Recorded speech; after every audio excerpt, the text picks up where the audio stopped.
What's up, y'all? I'm gonna let some of y'all get up in here real quick.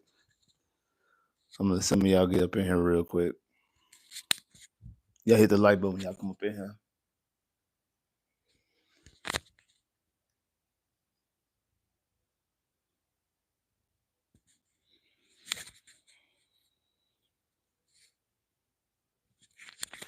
Make sure you hit that like button when y'all come up in here, man.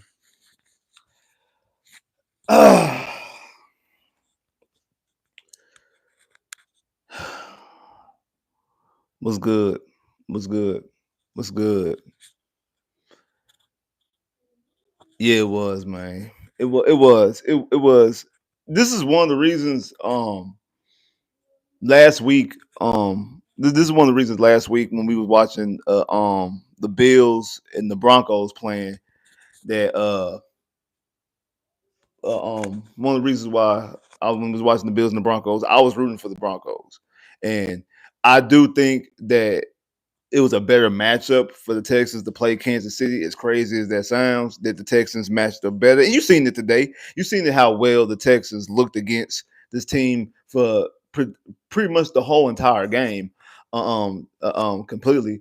But but I felt I won anytime we have a chance to play a game at home, a playoff game at home. I want that. And the best way to get a playoff game at home was for you to be the higher seed. Obviously, that's the only way to do it. And you would need the Broncos, who were a lower seed, to make the go out there and extend their playoff potential.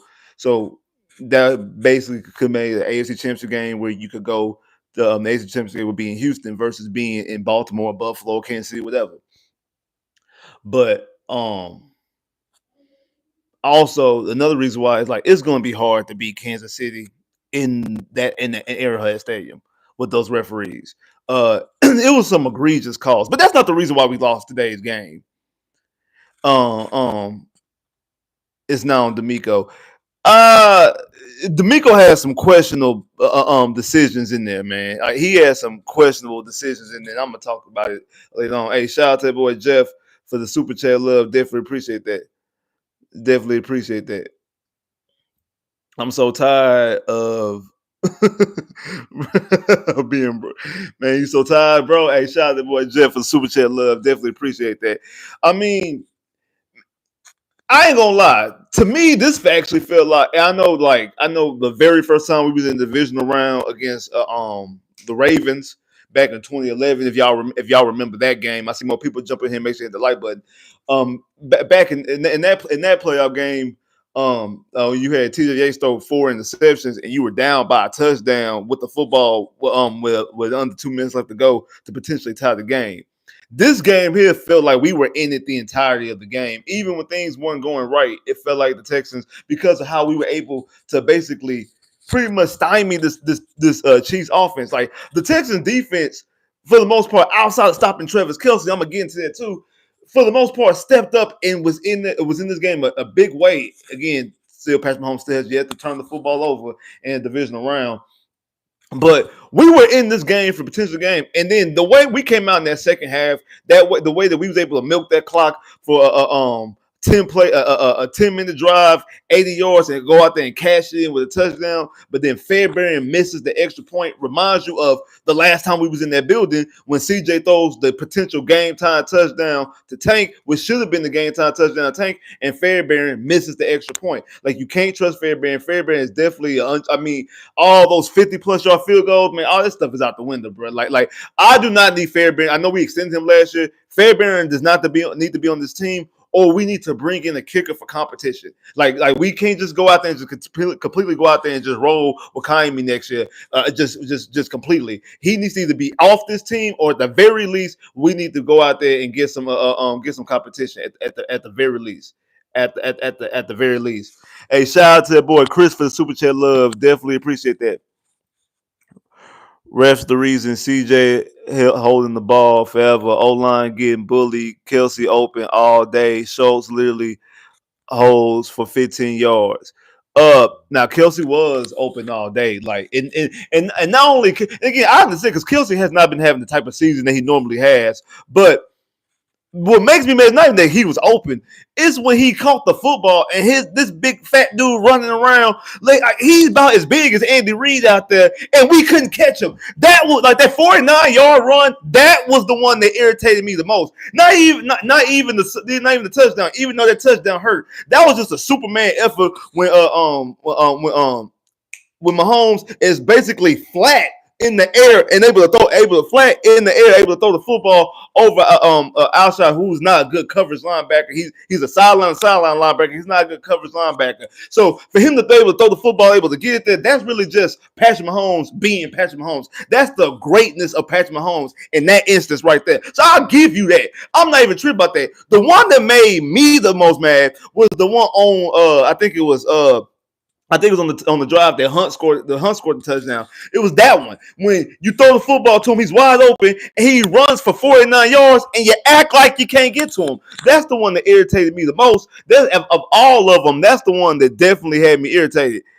Hey, shout out to the Heartbreak Kid for the Super Chat love. Definitely appreciate that.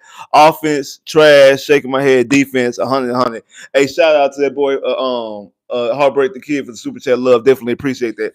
I'm not going to sit here and say the offense was trash because the offense was actually in this game for the most part. The thing is, we weren't able to cash in. Do y'all know that only one drive this whole game that they were able to get the Texans on 3 and out? The Texans got a first down on every single drive.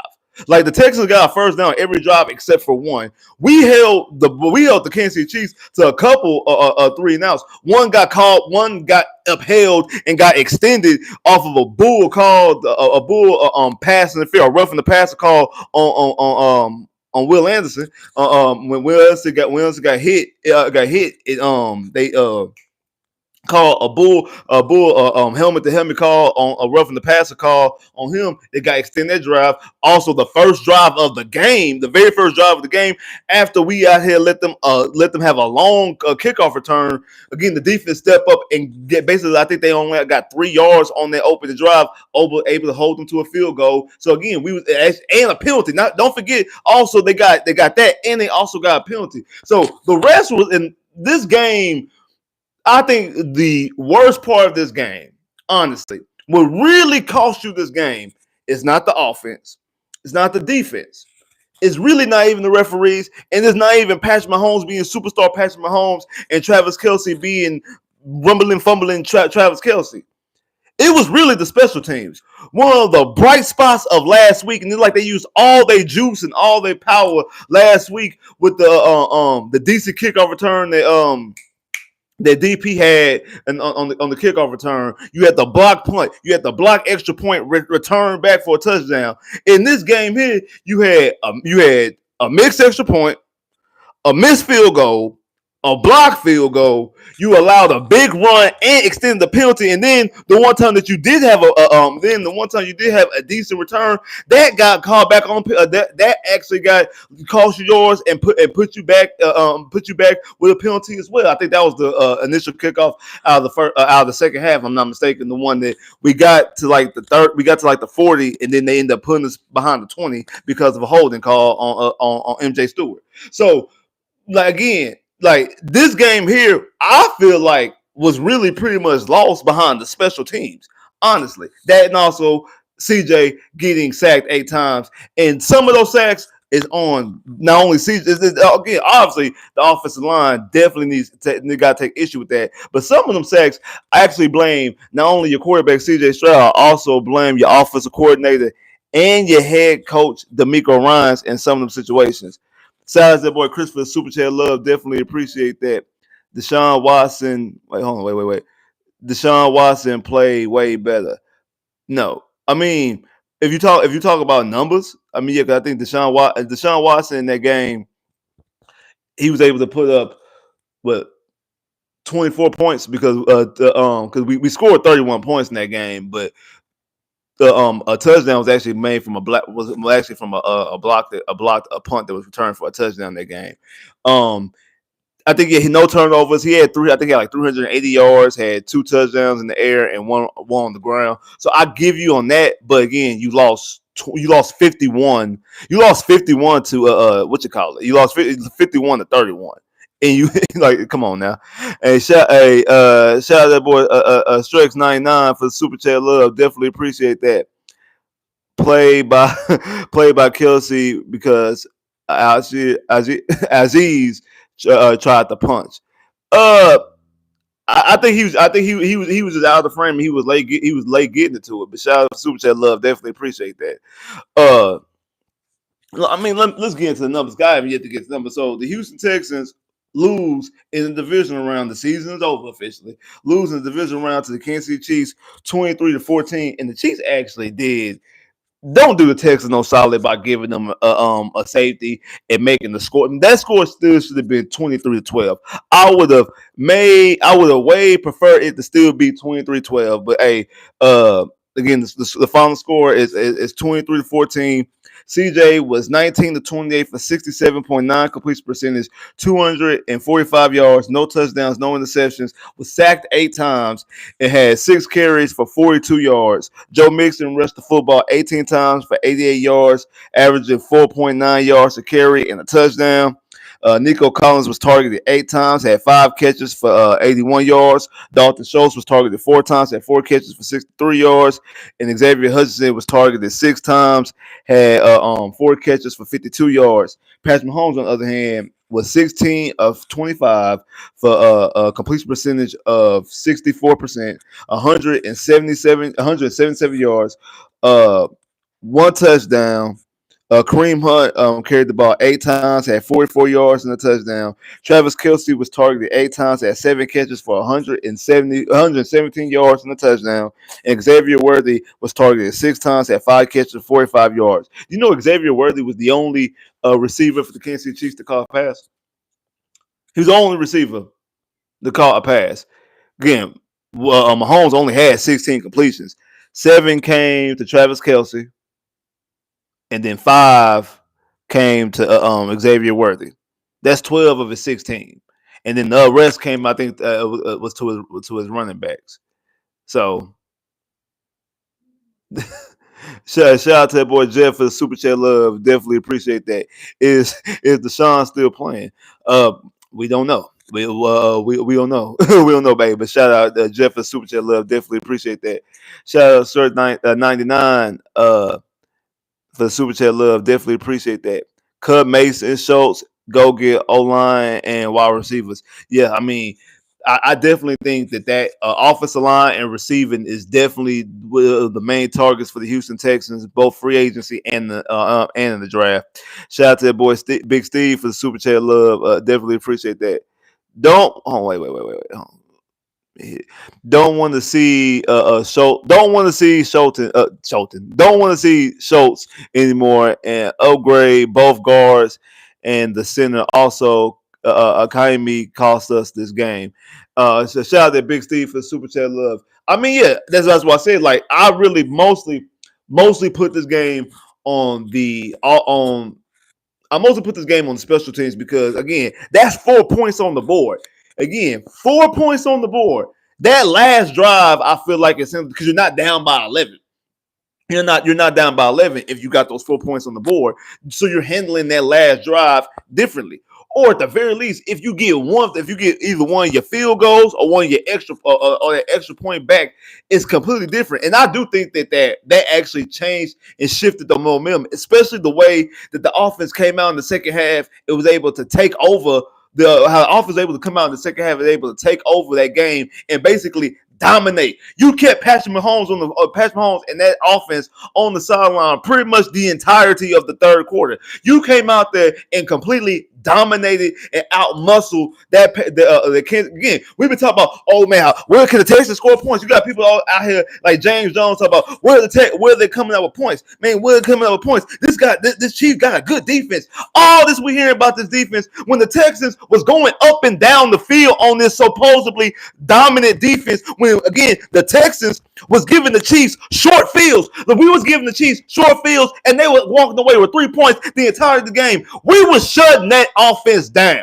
Like straight up square business. The defense was out there shutting that offense down. And the thing is, like I said, Xavier Worthy is the only receiver The only receiver that was able to get only a receiver that was able to get a catch. You know why? Because he was not going towards Kamari and he was not going towards Stingley. He was not targeting those cornerbacks. None whatsoever. He was afraid to target the quarterback. Again, Patrick Mahomes, the 2-time league MVP, 3-time Super Bowl champion, 3-time Super Bowl MVP, King Patrick Mahomes, he was afraid to go up against some corners. Do y'all not realize that he was afraid to go up against the corners? When was he out there throwing to Stingley? When was he out there throwing to Kamari? Kamari Harris is a damn rookie. When was he out there throwing to him? He wasn't. He wasn't. Like, go back and look at that game. He was not looking at his receivers. He was dumping the football off to the running backs. He was dumping the football. They're doing little short little passes, little in the rounds and stuff like that to get Xavier. That's how Xavier Worthy outside that one catch that Xavier Worthy caught on Eric Murray. That was I ain't gonna lie. I gotta give Xavier Worthy that catch because that was an incredible catch by Xavier Worthy. I gotta give him that. I gotta call a spade a spade. I got go out there and call a spade a spade. When he threw that pass, that back shoulder pass, and he was able to turn around and catch it, that was a great catch. And again, it was on Eric Murray. Again, it's Eric Murray. I mean, I'm not tripping that it was on Eric Murray. It was Eric Murray. But outside of that, they wasn't pushing the football down the field. The only other time they was able to push the football down the field is when we act like we couldn't tackle big fat Travis Kelce. That was it, and that's because he was going up against linebackers. And he looked so big and fat and slouchy. I'm like, how y'all not catching him? Like, how is he rumbling and bumbling throughout the whole side? Like, why didn't get what he was doing? Like, I didn't get what the defense was doing. Again, this defense is a defense. No matter how good this defense has looked all season, every single game, even a 4-interception performance against last week, they give up a big play, and that is something that DeMeco Ryans is going to have to find out and check in this offseason. Like, hey, what is with my defense, and why is my defense constantly, no matter how good they play? What? Is it? Am I back up? Is it back up? Because it's up on my end. Okay. But it keeps rumbling and bumbling and doing all this. Okay, appreciate you. It keeps rumbling and bumbling and doing all this. I'm like, why y'all can't stop him? So he has to go and see why does my defense constantly in every single game, no matter how good my defense plays, why is my defense constantly always giving up big plays? That's something that we got to figure. That's something that he has to figure out. Why does the defense constantly keep on giving up big plays? No matter what, the defense is always out there giving up big plays. That is something that he has to figure out and find out and correct in this offseason. It just is. It's something that he has to find out and correct in this offseason. Also, in this offseason, we got to find out a way to correct, obviously, protect our quarterback. But I do think that we also need to find out a way. Not find a way. I think that what you call needs to be gone. Obviously, I think the first move that needs to be made in this offseason to fix this is obviously go out there and if you're gonna do a mutual parting of the ways or whatever you're gonna do, but get rid of Bobby Slowick because it again. And the thing is, this was not even a horrible game, and that's the bad thing about it. It's not even a horrible game from Bobby Slowick. This, to be honest, like if you want to keep it all the way above. I'll keep it all the way $1.25. If you want to keep it all the way $1.25, this is one of probably of this season one of Bobby's best called games. Honestly, if you want to be sad as it is, like this is actually one of Bobby's best called games. We were able to run the football like legitimately, effectively. Like I said, that drive coming out at halftime was a superb big boy drive. That was a grown male drive. That was a grown man drive right there. That was a grown man drive in that drive. The way Stroud used his legs, and I could tell that basically Stroud was like, hey, this is when to go home. I got to go out there and utilize my legs and make sure I gain to get first downs. He had 28-yard scamper in this game. Go out there and utilize this game and be able to go out there, go out there and utilize my legs. But it was some calls in this game that didn't make any sense. So I think it was the second to last offensive drive. I'm not gonna count the drive with the game ended. The second to last drive when you were in midfield and it's fourth down and you decide to go for it on fourth down and they decide to go for it late. and they didn't want to call a timeout. They didn't want to utilize or call a timeout. And they go up, go up to the line of scrimmage, and they go out there. And they go out there at the line of scrimmage and go out there and trying to run the play and try to beat the play clock on fourth down because they decided late to do it. And CJ ended up getting sacked. Again, it's fourth down. So the ball is given to the Chiefs wherever that play stops at. And he gets sacked. Well, he gets sacked with like I think it was like a 12-yard loss when he got sacked. And he gets sacked on the plus side of the 50 for the Kansas City Chiefs. Actually, I take that back. That was actually the third to last drive. That was a stupid decision in that moment. I'm not tripping about you going for it, but my thing is you need to make up your mind on that third down because I think if I'm not mistaken, the third down play is when they were trying to throw the it was a high read and he just threw the football up and it was incompletion. Again, on that third down play in that point of field, y'all should already know again what type of game this is. This is a playoff game. Remember, this is win or go home. I'm just sitting here on the couch. This is win or go home. You get paid to do this, if I'm not mistaken, right? Correct me if I'm wrong. This guy gets paid to win games and call offensive plays, right? He gets paid to be in these type of situations, right? All right, cool. So my thing is this.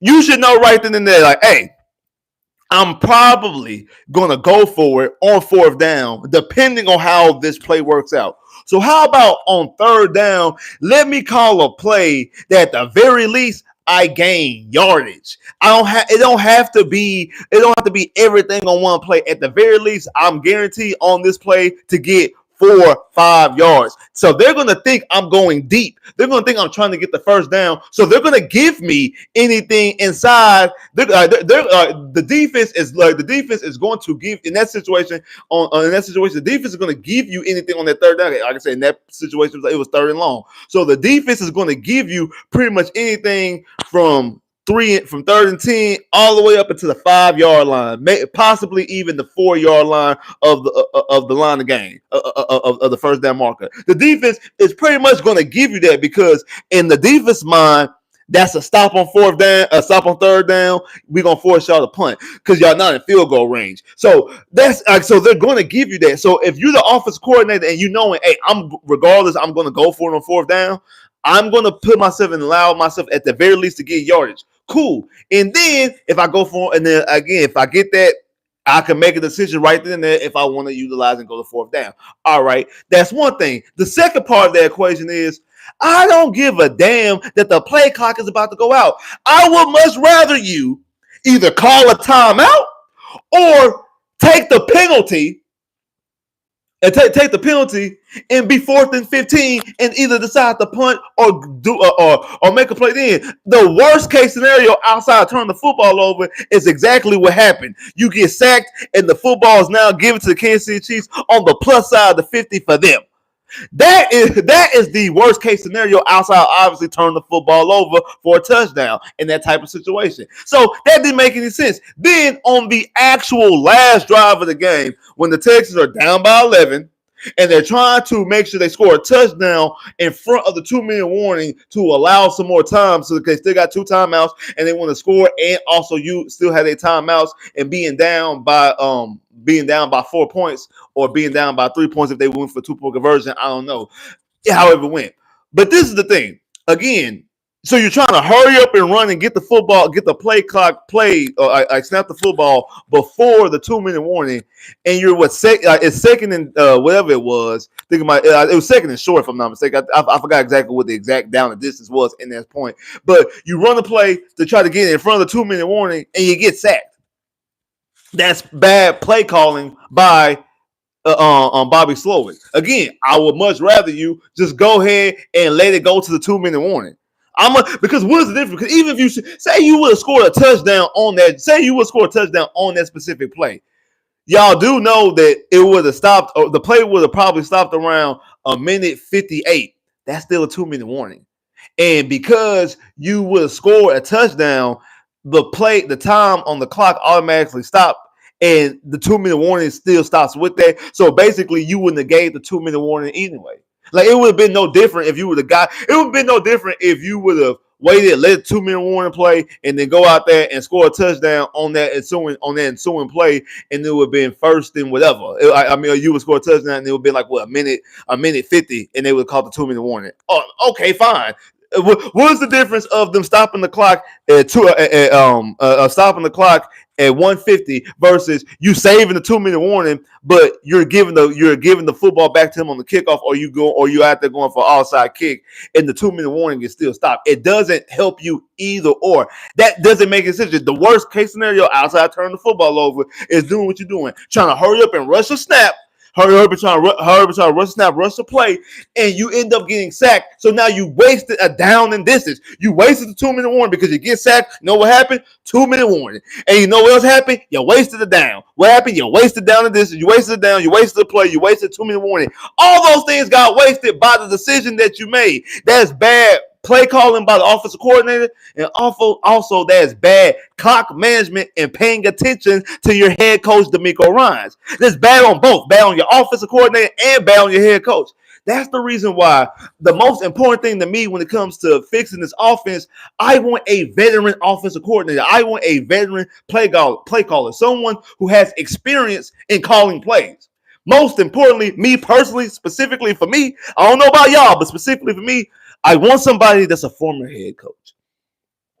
I would like an offensive coordinator that's experienced offensive coordinator that's been calling plays in the NFL, or I'll even take a guy who's been calling plays in college. I ain't tripping. I just want somebody that's experienced of calling plays, not somebody that's in year 2 of calling plays. Somebody that has experience of calling plays. And me personally, I think somebody with experience of calling plays is the best thing for the offense and for CJ Stroud and the Texas team. That's the best thing for them. But me personally, I want somebody that's a former head coach. You know why? Because I want somebody else to help D'Amico Ryans. So D'Amico Ryans will know some of these down and distances. He'll know when Hutchinson caught the football. Hey, you might want to challenge that right there because Hutchinson got the first down. Then the next play, you end up getting a penalty. They end up pushing you back 5 yards. Now, luckily, you got the first down. If I'm not mistaken, I think that's the drive where Mixon scores a touchdown on. So, again, it all worked out. But you got the first down initially before the penalty. And I needed D'Amico Ryans to understand, like, hey, I need to know when to call that challenge. Again, I understand this is year 2. Just like we're going to say, hey, this is year 2 for CJ Stroud. It's his second year being the NFL quarterback. This is D'Amico Ryans' second year of being a head coach. But D'Amico Ryans has been a DC for 2 years, too. He was also a linebackers coach for 2 years prior to that. Not to mention, he's like a 7-8 year veteran playing in the league as a starter. He wasn't a role player. He wasn't a bench player. He was a starter. He was a captain, defensive rookie of the year. So he should know, you would feel like he should have a better gauge and feel for these things because he was on the field in those type of situations. He's played in playoff games as a defensive player. He's won division titles as a division player. He's coached in a Super Bowl as a linebackers coach. He's coached in a Super Bowl as a defensive coordinator. So I think that he should know these type of things. Take that back. As a DC, he only made it to the NFC Championship game because they went to the Super Bowl last year while he was head coach in Houston. But he was a linebackers coach when they lost to the Kansas City Chiefs the first time in 2019. The Super Bowl they played in 2020, the 2019 season. He was the DC. He was the linebackers coach, and he was a DC in the NFC Championship game. So I would think that he should understand or have a better gauge for some of these situations. But that's the reason why, me personally, I want an experienced former head coach calling plays. I think the best thing for the Texans offense in general is an experienced play caller. Period. I think that's the best thing for the Texans in general is experienced play caller, period. But I think for me personally, for D'Amico Ryans and the Houston Texans, I think one of the best things is having a guy who is a former head coach. So D'Amico Ryans can lean on some of these experiences of, hey, when to challenge, when to go for it, things like that. Understand when to call a timeout. I understand you want to save your timeouts, but it's better to go and call a timeout. If you're going to go for the fourth down, you need to go call a timeout right here. Hey, I understand you want to score on the front end of the 2-minute warning. It's better for you to score on the back end of the 2-minute warning. It's better for you to score on the back end of the 2-minute warning instead of trying to rush a play real quick and something bad happens. So I feel like experienced head coach will have the. Actually, I got some people in mind. I got some stuff. I got some videos that I want to talk about. When I actually got some people in mind. Some of y'all might agree. Some of y'all might not agree. It's all cool. I ain't tripping. But I do got some people in mind who I do think would fit the build for what I think the Tex is better off for the Texans. Again, I already know that some of y'all probably gonna disagree, but if y'all, when I explain it again, I think y'all should be able to understand exactly where I'm coming from, and you might still disagree, but at the very least you'll understand. And shout out to Heidi for Super Chat Love. Definitely appreciate that. I understand the O line and the lack of good wide receivers, but CJ really him. Do he have do do he have that dog instinct in him? Yeah.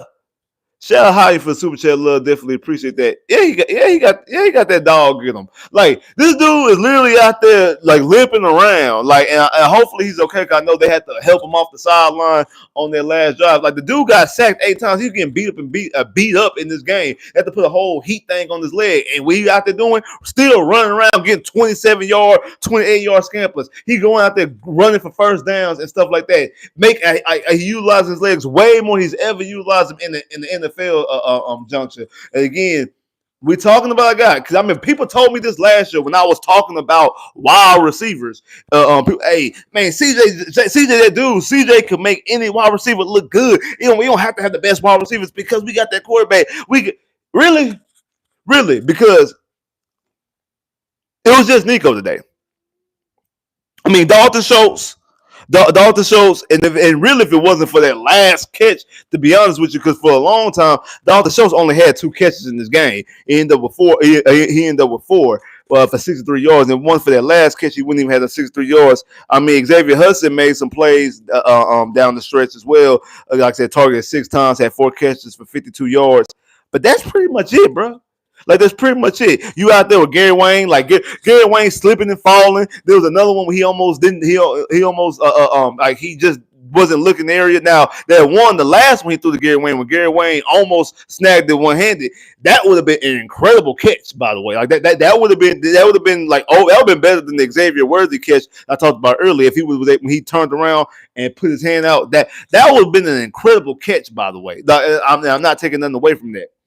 You have to find a way to upgrade the receiver position. I understand we went out there and signed trade for Stephon Diggs, bro. That was a band-aid. That was a band-aid. I think I said this yesterday. I mean, initially you were going after Keenan Allen, and the Chargers didn't want to trade you Keenan Allen. I guess they felt like you were going to end up seeing the Chargers. I mean, the Chargers felt like they were going to end up seeing the Texans. They ended up seeing them in the playoffs. So that would have been funny. But and you go out there and get Stephon Diggs. Again, name-wise, great player. Accolades, great player.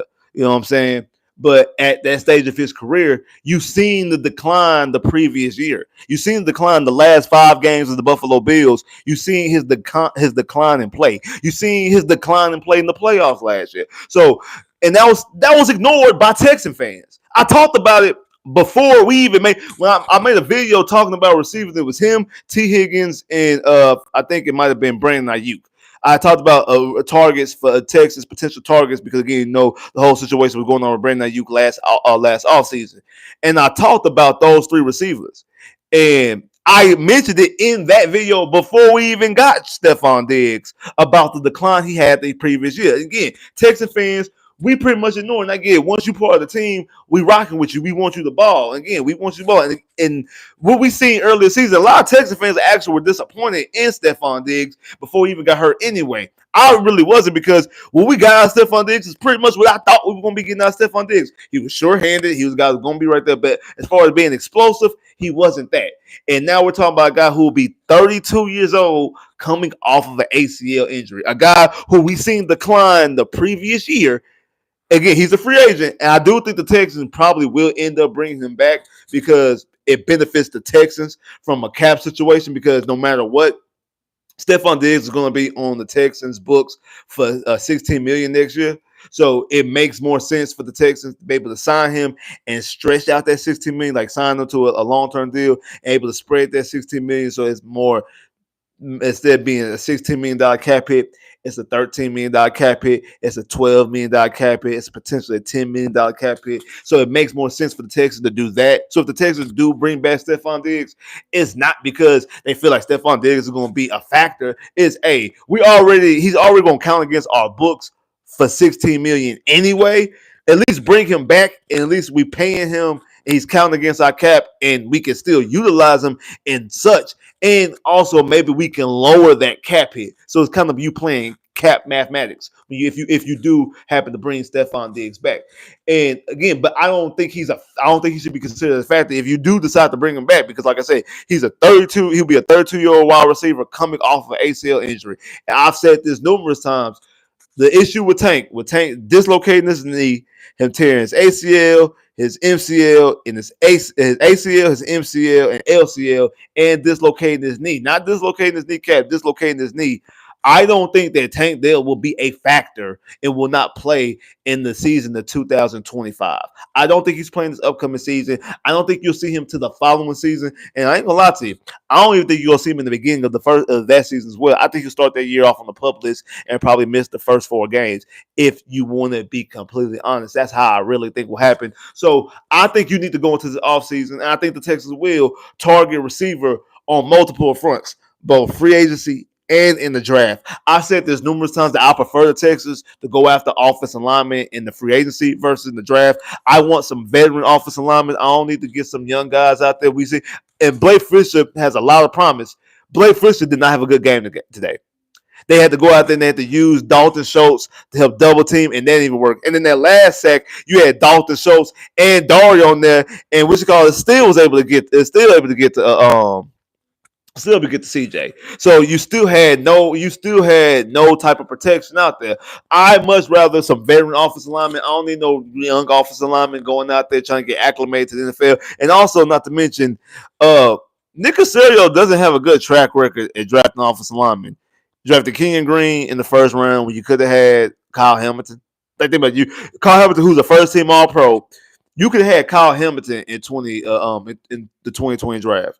You drafted Stingley third overall. Third overall. Yeah, you drafted Stingley third overall, and then you had the 12th pick in the draft when you had Kyle Hamilton sitting right there, and you move back 2 spots. The Ravens go out there and get Kyle Hamilton, who I had graded as the best. I had Kyle Hamilton. I'll keep saying this. I had Kyle Hamilton as the highest graded player on my board. Even though I said the Texans were going to draft Stingley at 3 because you're going to draft a corner higher than you draft a safety. That just made more sense. You could have drafted Kyle Hamilton right there, but you move back 2 spots. The Ravens go out there, they draft Kyle Hamilton, and you go out there and you draft Kenyon Green because eventually you're gonna have a franchise quarterback and you want to have the protection.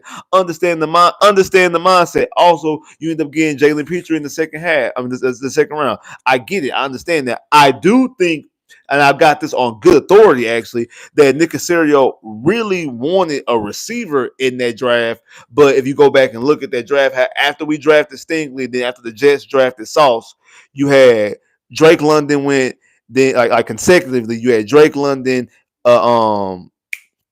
Jameson Williams, Garrett Wilson, and then Chris Olave went the pick right before the Texans' initial pick, and the Texans ended up trading back once Chris Olave was off the board. So all those receivers got taken right there. Like I said, Drake London, Chris Olave, Garrett Wilson, Jameson Williams, 4 receivers went right there, right in front of the Texans, like boom, boom, boom. I think maybe one player was drafted in between there, but it was really like those 4 receivers were drafted within a 5-pick span. They were like those 4 receivers were drafted like in the 5-pick span, and I think that basically deterred obviously Nick Caserio, and he moved back and I can move back, get some draft capital, and do some other things. And again, the second round, you go out there, you draft Jonathan Mitchell, you draft Jalen Petrie, and when you could have had Kyle Hamilton, and I know you probably want a receiver, but you have that. Then you drafted Juice Scruggs, and Juice Scruggs hasn't done really anything.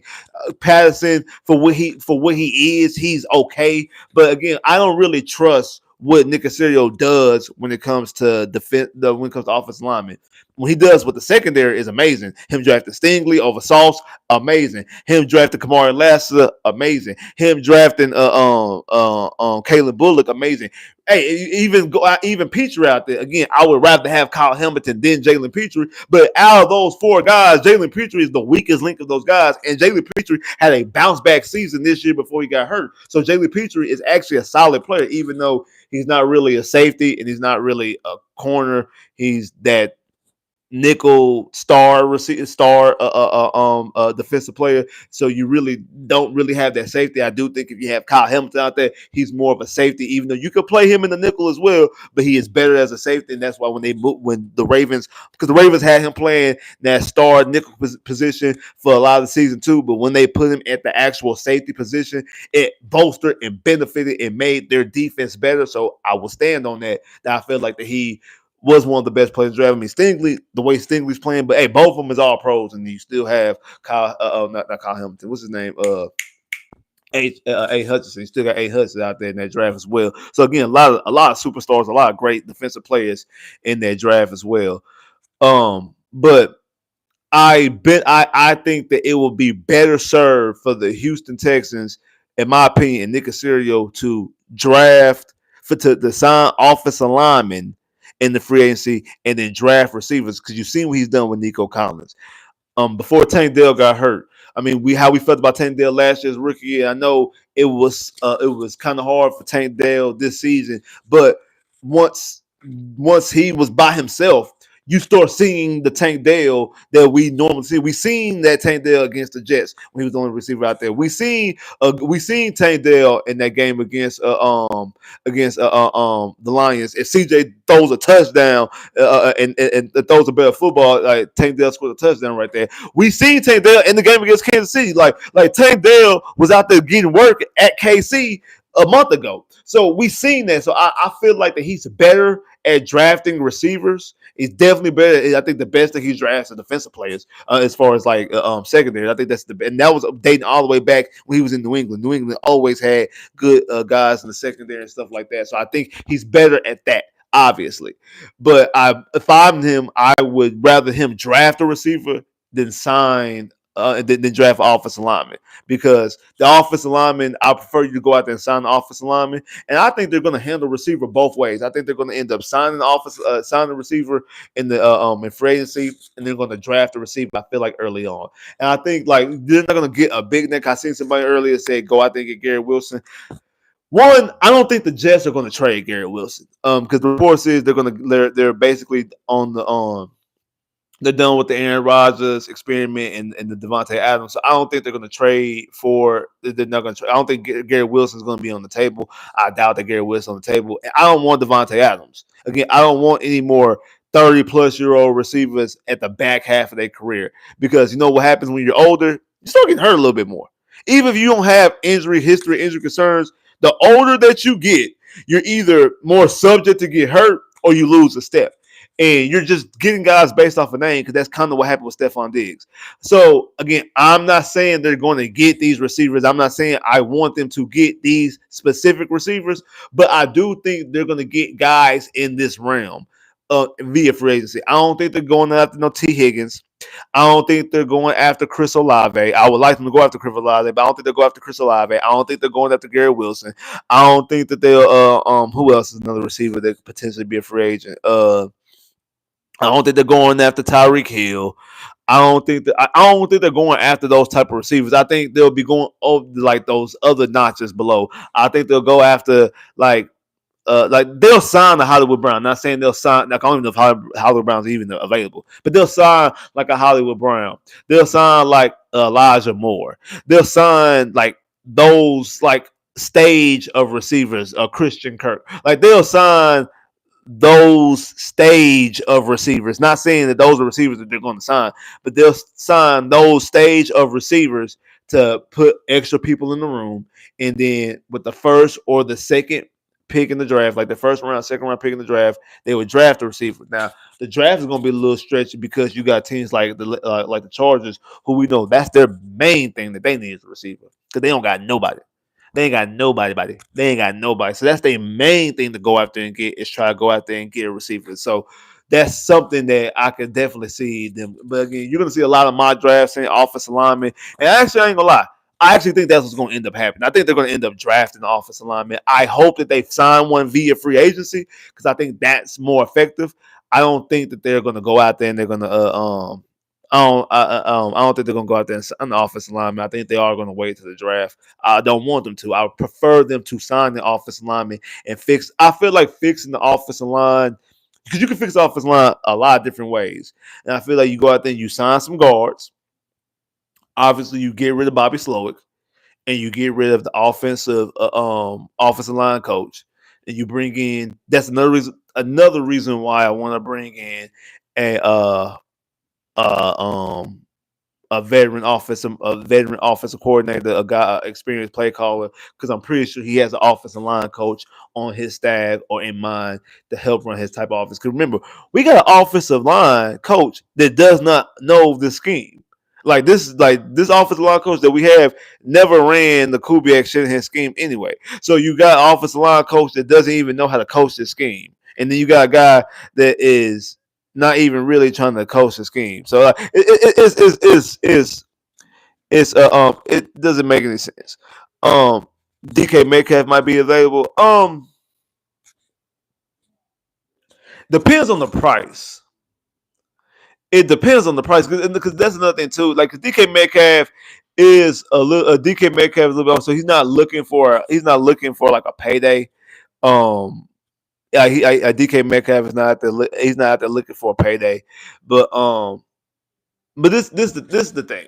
This is the thing about like this is the thing like a potential like DK Metcalf or anybody in general um like T Higgins. Like the Texans wouldn't get T Higgins because you have to pay T Higgins. Like T Higgins, it would be T Higgins playing the franchise tag.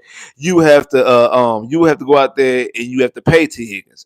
Like the Texans already paying Nico 24 million. You're gonna pay T Higgins 25 million because like Nico's like T Higgins is gonna get paid more than Nico is. So you're gonna pay T Higgins more than that, and also you have an all-pro Derek Stingley, who's going to be the highest paid corner. And right now, the highest paid corner right now is making 24 million. So you're talking about paying Derek Stingley around 24.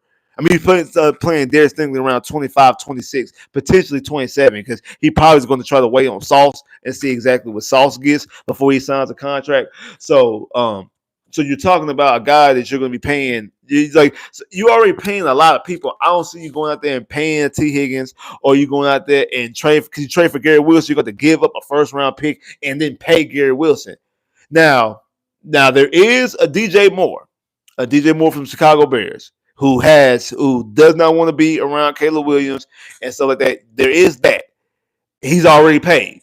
He's already paid, so you don't have to worry about his contract. So you'll just be paying. You'll be. I have to see exactly what he's making. I think he makes. I think.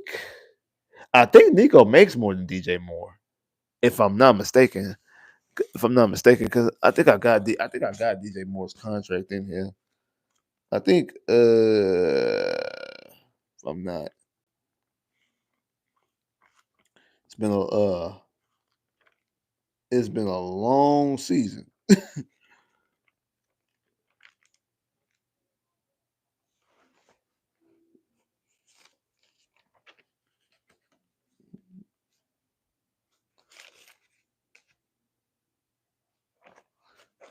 Okay.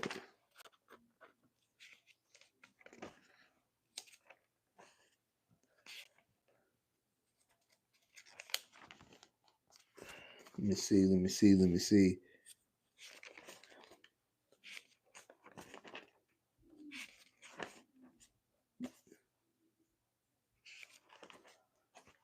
My bad, y'all. I thought I had. I've written a whole bunch of notes. I've actually have already finished out all these notes on this what you call it too. I got to give me a new notebook for the off season. Yeah, I can't find it. I thought I had I actually thought I had DJ Moore's contract, but a receiver like DJ Moore, that might be it. And again, somebody said earlier DK Metcalf. I mean, I don't know what DK Metcalf's situation is. I have to look and see, but hey, DK Metcalf and Nico Collins, because somebody said she's. I seen that. That would be a very, very dangerous duo. That would be a very, very dangerous duo. That would be a very, very, very dangerous duo. Because I mean, hey, Nico, and the thing is also too, if y'all notice in today's game, like Nico kept going back and forth to the sideline. Like I don't think Nico was completely healthy today.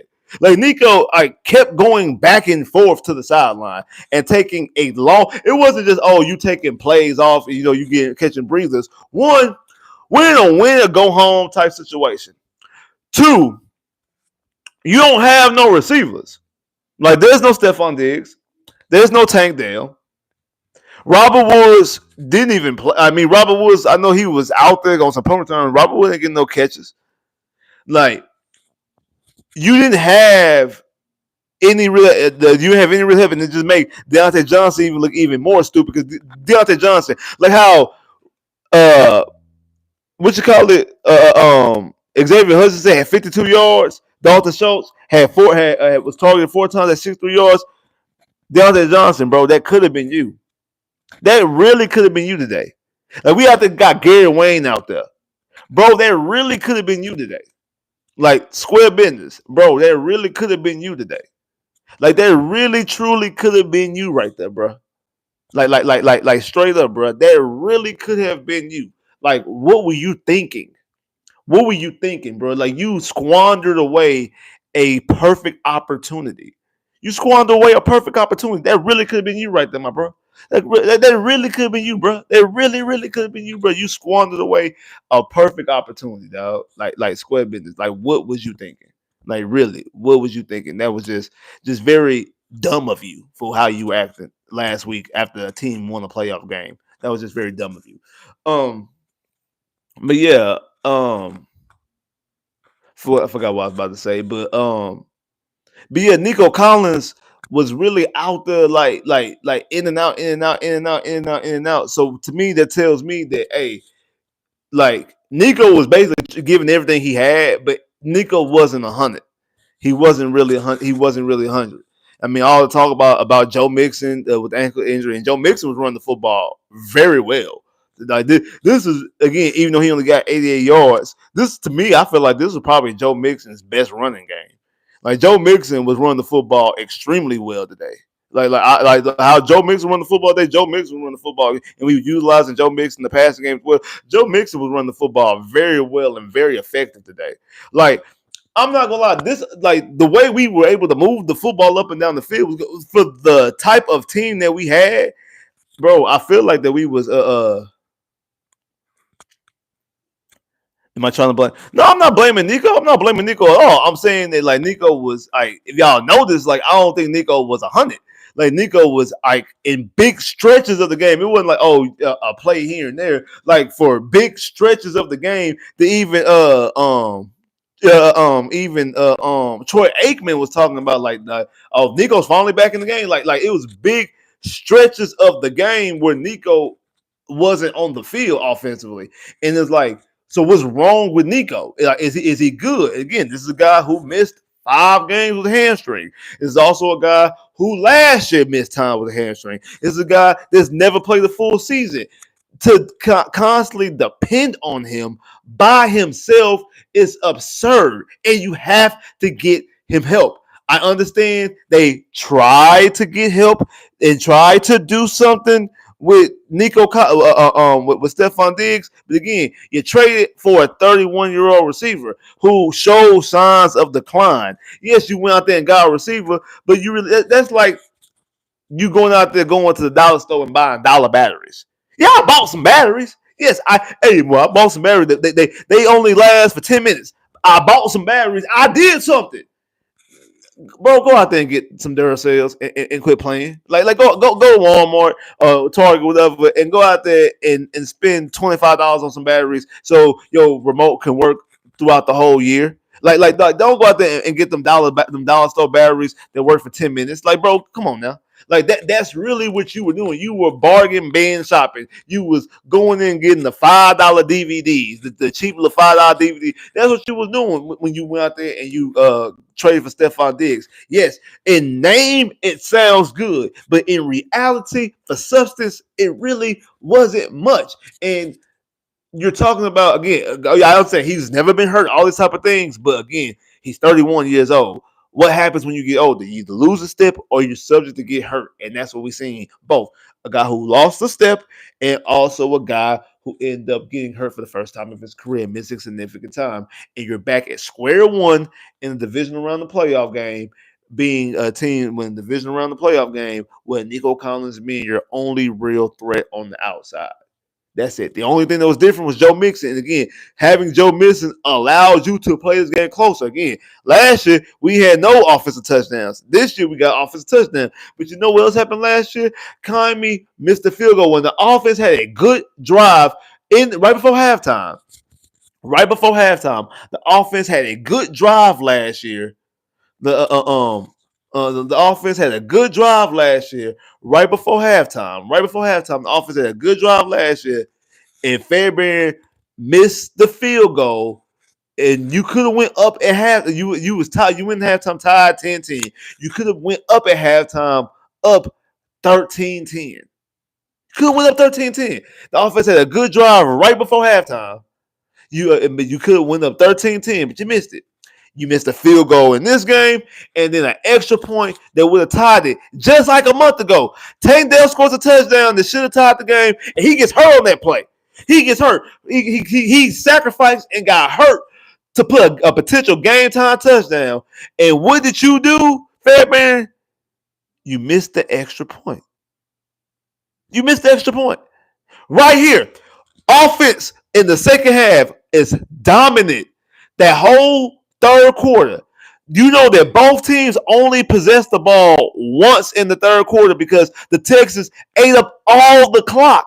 The Texans ate up and dominated, penalties getting pushed back, all these type of things, and the offense kept on kicking, kept on pushing. I'm gonna go back and rewatch that drive specifically because that was a masterful drive. To be honest, if Bobby Slowick is still here, hopefully he's not, it probably be based off of that drive. And again, and if Bobby Slowick is the offensive coordinator next year for the Houston Texans, I'm going to be side-eyeing D'Amico Ryans. I'm not going to lie to you. I'm telling y'all this right now. I'm going to be side-eyeing D'Amico Ryans all season long, and it's going to be a lot of things. But I do think that drive coming at halftime showed you something. It showed you something.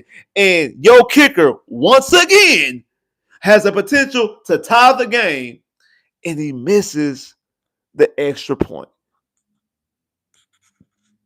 After missing the field goal early in the game, he had a chance to tie the game with an extra point and misses the extra point.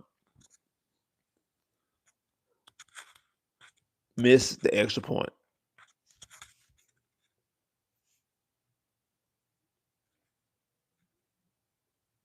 I'm not going to lie.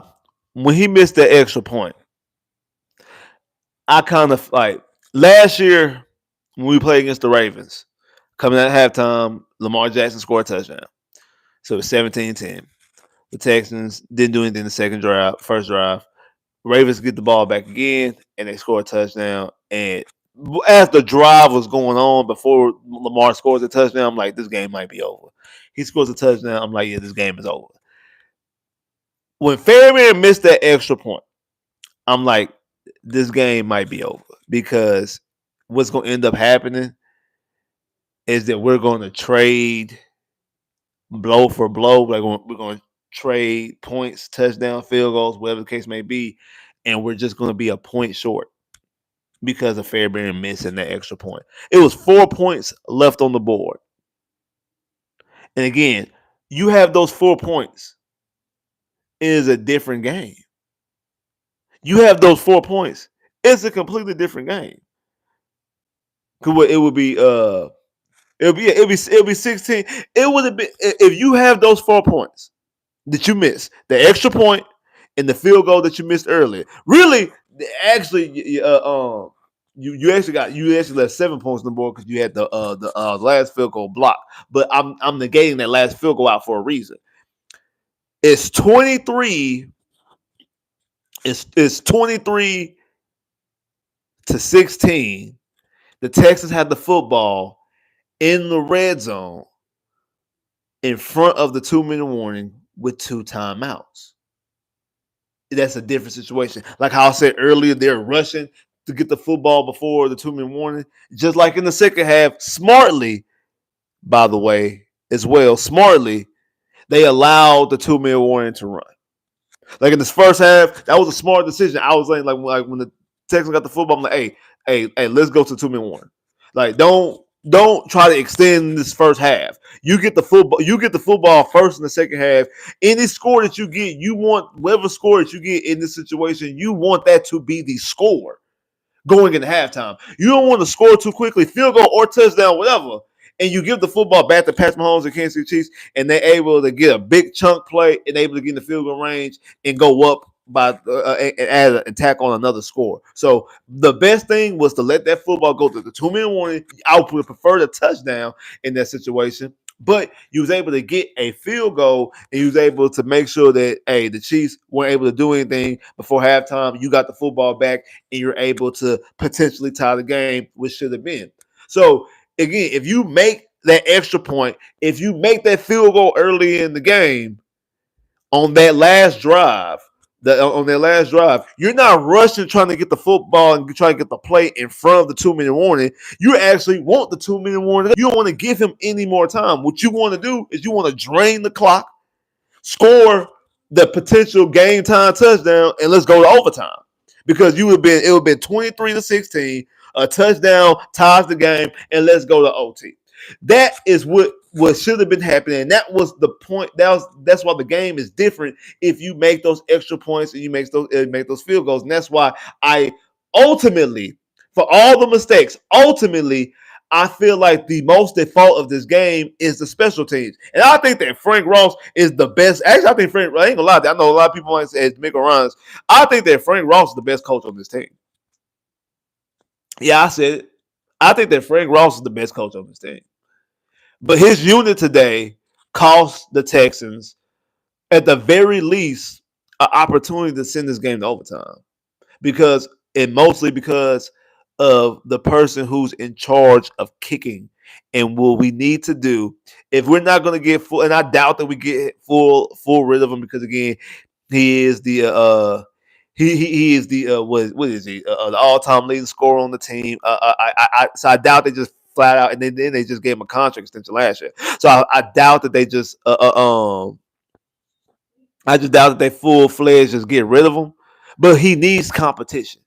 Like, he needs to have competition brought in. He doesn't need to be out there by himself. He doesn't need to be out there by himself. And the thing is, we didn't bro, we don't even really too much even talking about the rest. And the rest had moments. Like, they won play with Totos and I think was it the Neil Hunter hit each other in the head, and they call helmet to helmet, roughing the pass, and when he didn't even get hit. And I'm glad Troy Aikman, who is a quarterback, Troy Aikman is a 3-time Super Bowl champion. He is a Hall of Fame quarterback. He is one of the greatest quarterbacks to ever play. He's one of my favorite quarterbacks of all time, man. Honestly, I know he's a Dallas Cowboy, but I really like Troy Aikman. I think Troy Aikman was a legitimate franchise quarterback. Troy Aikman constantly on this game today constantly talked about how disgusted he was, how the refs were treating Patrick Mahomes. He said, I get it. I'm a quarterback. I get it. What you want to do to quarterbacks, how you want to protect quarterbacks. The NFL has to do something, because he's out here basically gaming the system. He's out here basically taking advantage of the system. He's up here. The sideline is right there. The sideline right here.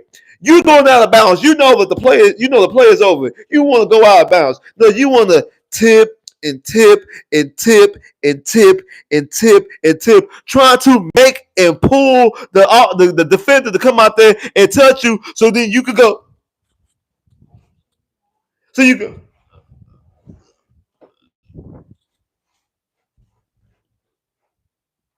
Like, come on, bro. Come on. He had to. Oh, I'm pushed. I'm pushed. Oh no. Oh no. Oh, I'm pushed. Oh, he pushed me. He pushed me. He pushed me. He pushed me. No. Call the flag. Call the flag. Like, come on, bro. Like, come on. Like, that is so ridiculous. Like that, bro, that is so ridiculous right there. Like that is absolutely ridiculous. Him doing all that flopping and flipping and tipping. Like it's just ridiculous. And then him sitting up there, get hit in the head here.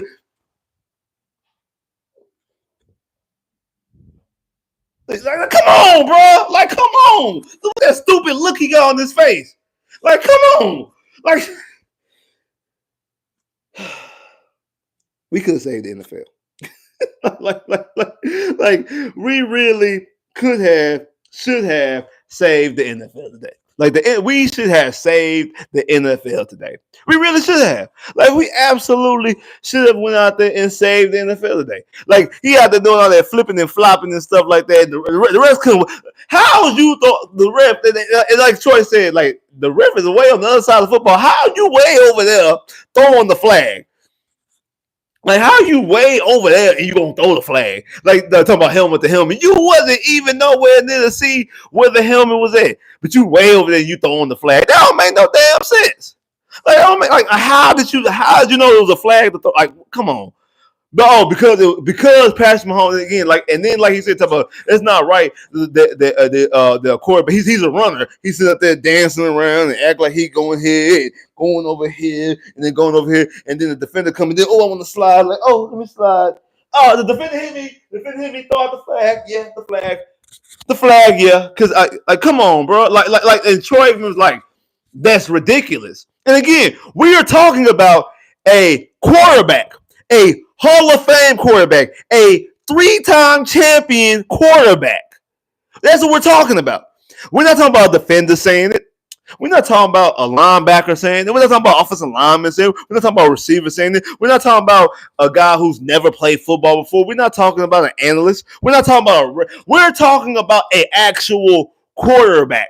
Not a backup quarterback, not a journeyman quarterback. We're talking about a three-time Super Bowl champion, Hall of Fame, number one overall pick quarterback saying that's ridiculous. That he shouldn't be able to do that. That's what we're talking about. But yet, you want to have like defenders like Michael Strahan say, well, I'm a defender and I want to hit and hurt quarterbacks. But there's no need for that. There's no need for that in our game. Boss, it's no need for that in our game, boss. No, sir. No, sir, boss. Knows. We should not be doing that. We should not be doing that. And Shannon Sharp with his big, you got to do that. You don't need to be hitting the quarterback like that. Like, you're not going to hit the quarterback. I don't want you to hit my quarterback. You're not going to hit the quarterback like that. You're not going to do that. You're not going to do the quarterback like that. You're not going to hit the quarterback like that. No, that is wrong. You can't do that. You can't hit the quarterback like that. Like, no, hey, no, Dio. No. Skip. No, you don't hit the quarterback like that. You're not going to hit the quarterback like that. No. Like, come on, bro. Like we got all these people out here just playing clowns, bro. Like we got all these people out here just straight up clowns out here. Like we got all these clowns straight up out here, but the actual guys who played the position, all like, because even Tom Brady with the whole Trevor Lawrence situation, even Tom Brady was like, no, like the quarterbacks out here talking about like they shouldn't be able to do that. Like former quarterbacks are out here talking about no, they shouldn't be able to do that. But everybody else, all these other somebodies, and y'all know what I mean by certain somebodies that want acceptance by some other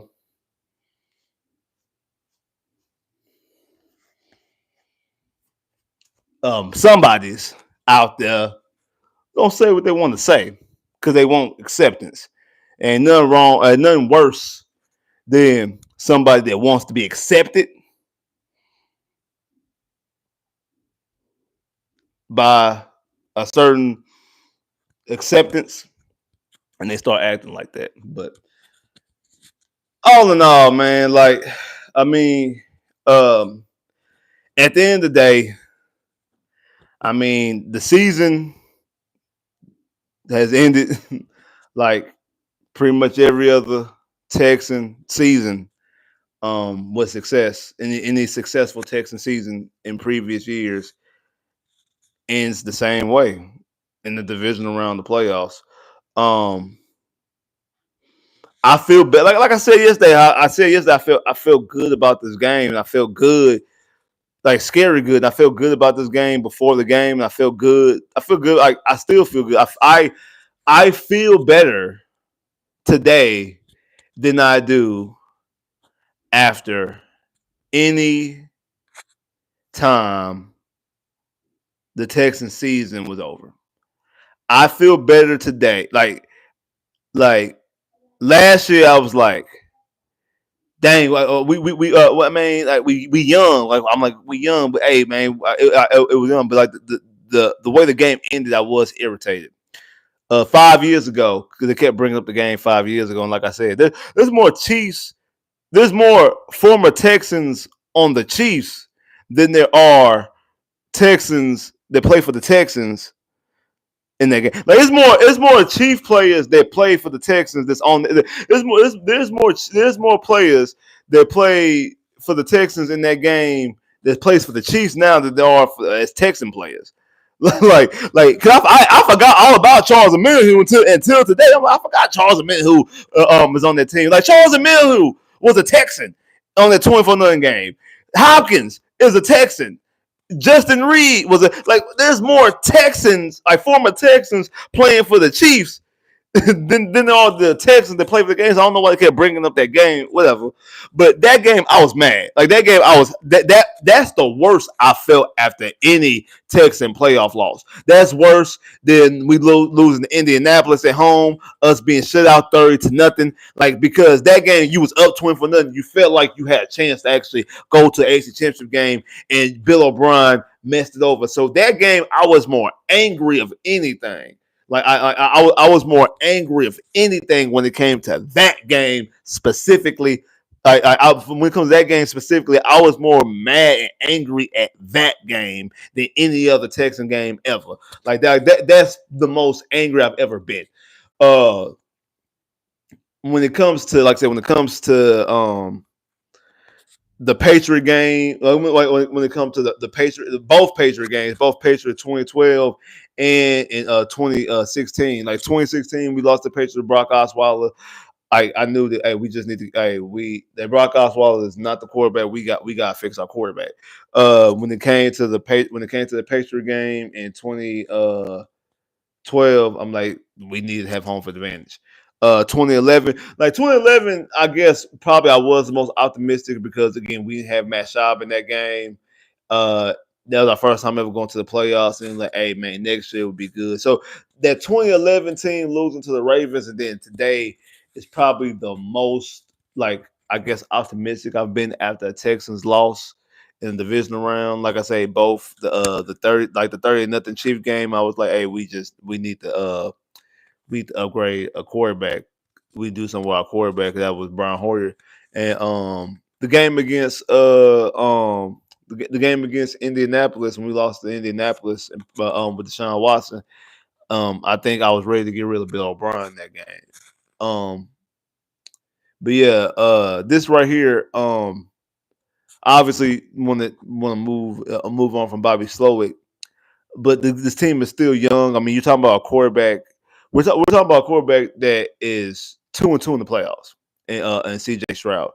And even though he lost, CJ didn't have a bad game.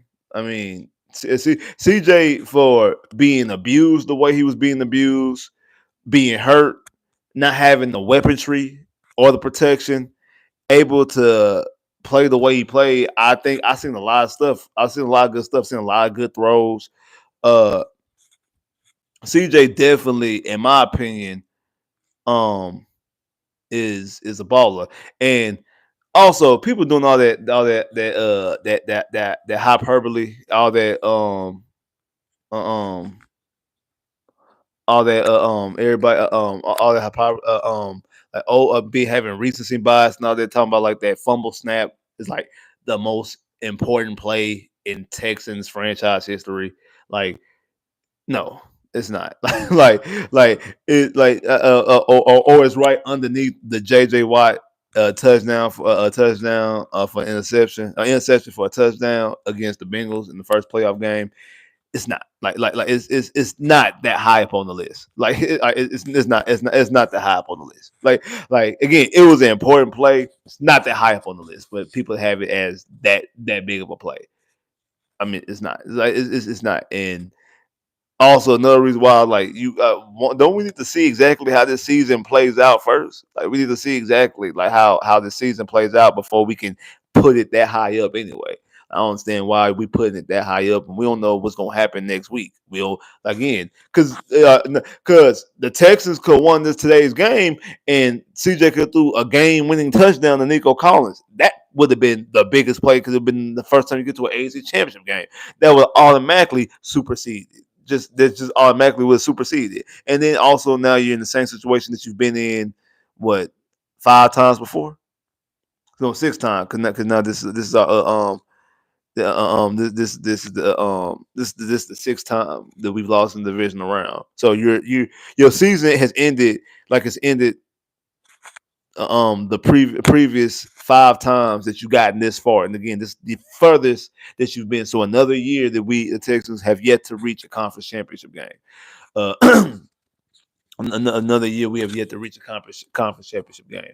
But I do think there are things to build upon, obviously, and obviously things that we got to change because the definition of it saying is keep doing the same thing, expecting a different result, and we have to get out of this insane rut. And part of that insane rut to get out of is constantly having Bobby Slowick as the offensive coordinator. Constantly keep on doing these type of things. You have to play better. You have to put yourselves in better situations and do better things. Like you can't constantly keep on doing the same thing expecting a different result. You can't. And again, we constantly get to the AFC or divisional round and have yet to jump above it. So yeah, I do agree that the offensive line has to change to protect CJ. Yeah, I mean, I think CJ was. I mean, I think CJ was hurt at the end of the game. He was getting battered and bruised throughout the whole game. I like off of that, like that. Was it the first scramble when he went to the sideline and like something with his knee? And ever since then, like it was like he was like limping and gimping. And I know on the last real drive, they had to help him off the sideline. So I mean, yeah, I mean the guy was getting sacked 8 times. Definitely getting beat up all game. Definitely getting beat up the entirety of the game. But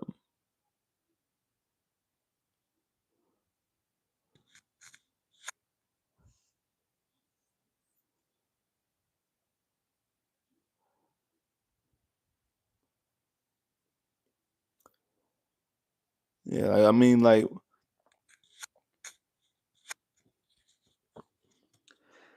I don't know, like I said, like we definitely gotta go out there. We gotta upgrade. We gotta upgrade the offensive line position. We gotta do better with the offensive coordinator. Those are the main things, in my opinion. The main things, in my opinion, to fix is OC, O line coach, and the offensive lineman in general. Because I think the receiver, I think the receiving, even though that is a big, in my opinion, I think it's a big. I think that the receiving is easier to fix. You know what I'm saying? Like the receiver is easy to fix because like you can fix the receiver position in late April comes to become the draft, or you can fix the receiver position via trade. Like I said, you got DJ Metcalf, you got more. I think somebody put earlier, Cortland Sutton. Just I do want another type of receiver. I do want a guy that's a big play threat, but a guy that's a big play threat. Honestly, my preference, who I would prefer us to get is the draft Ime Buka. That's who I prefer us to draft. I prefer the Houston Texans to go out there and draft Ime Buka. That has familiarity with CJ. A guy I think he's a 4-2 guy if I'm not mistaken. Uh, That's what I want us to draft. I want us to draft Ime Ibuka. Either a 4-2 or a 4-3 guy. I got talk to talk to my homeboy who's an Ohio State fan.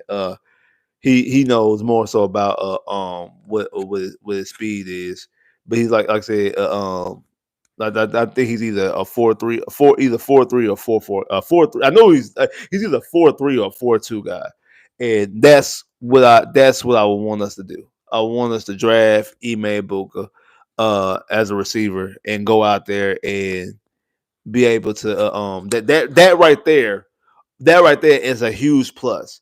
And again, I think then if you I'm okay if the Texans do this. I ain't gonna lie to you. I'll be okay with the Texans do this. You go out there and you go out there, you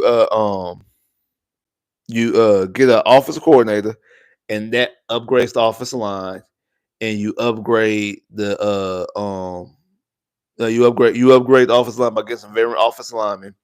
You extend Stephon Diggs, and Stephon Diggs is because Stephon Diggs basically takes on the Robert Woods role as the older statement on the team.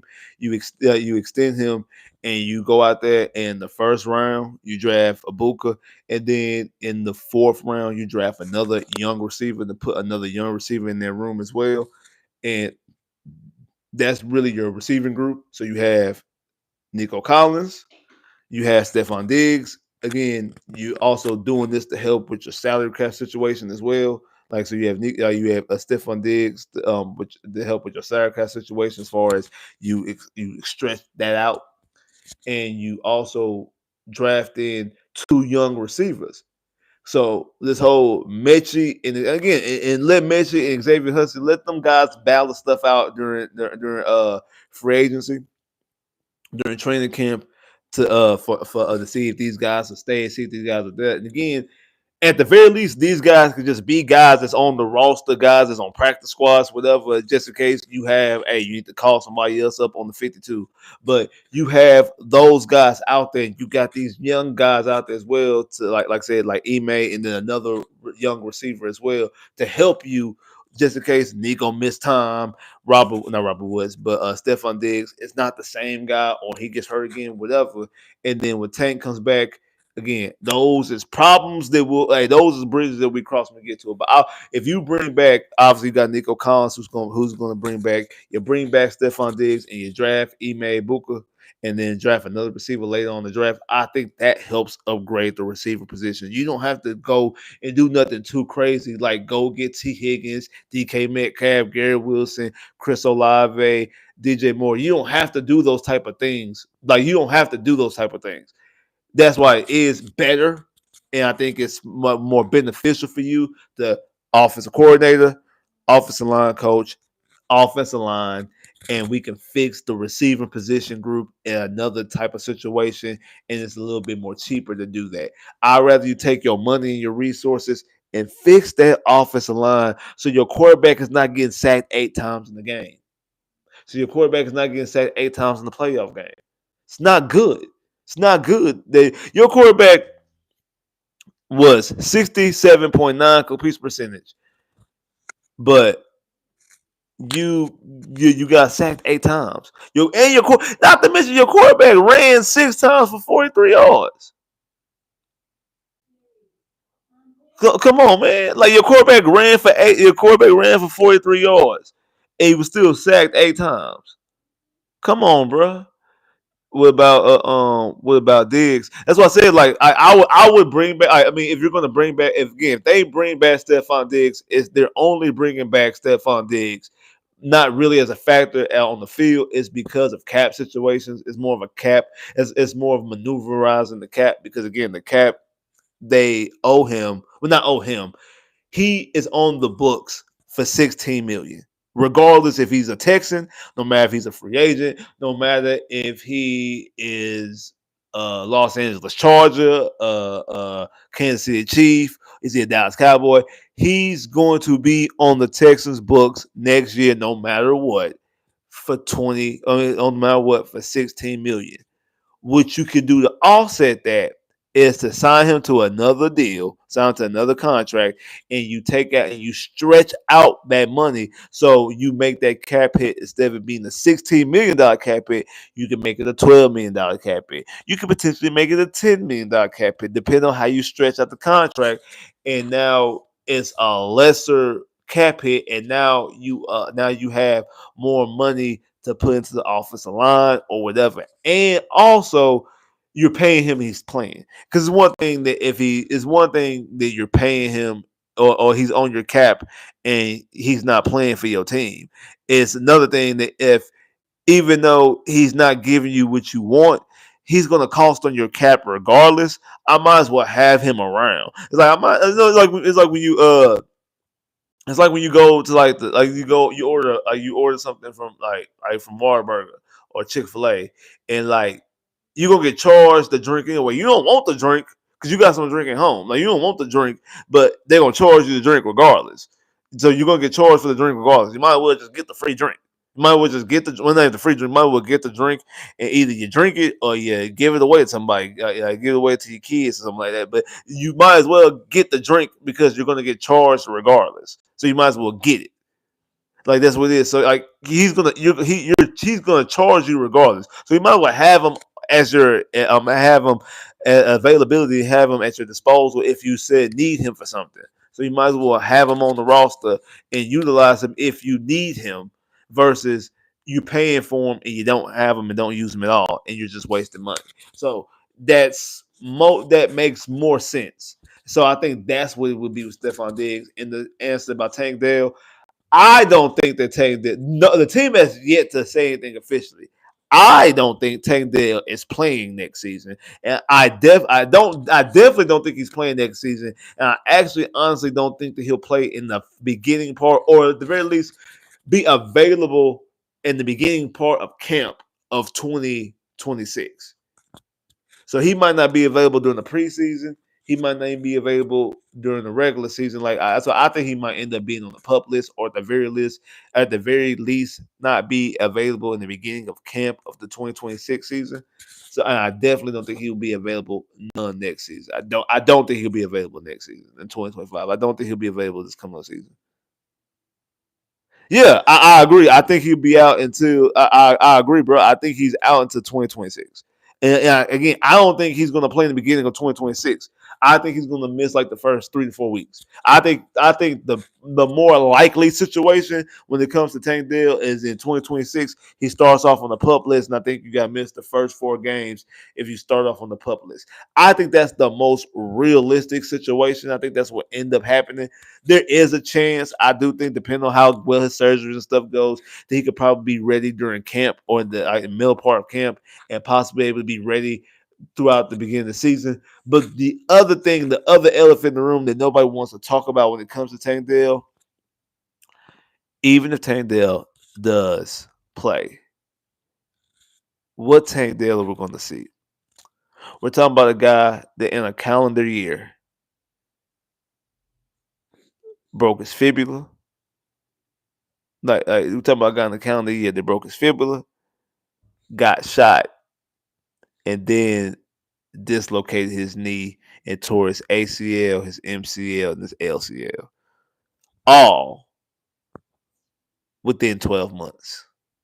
In a calendar year, 12 months, all that. I don't know if it's on the same leg. I don't know if it's, well, obviously, either everything happened on one leg or two things happened on one leg.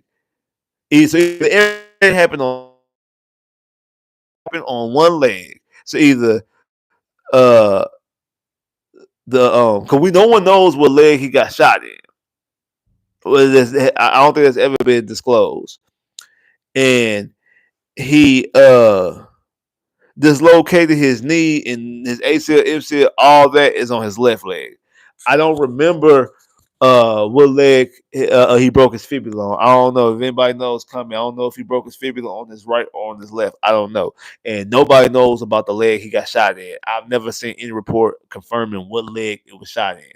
So either everything happened on one leg or either everything happened on one leg or two things happen on one leg. Either way it go, it's not a good. None of that is good. No, none of that is good. No matter if all three things happen on one leg, because that definitely makes that one leg extremely weak. Or if two things happen on one leg, that means one leg is weaker than the other.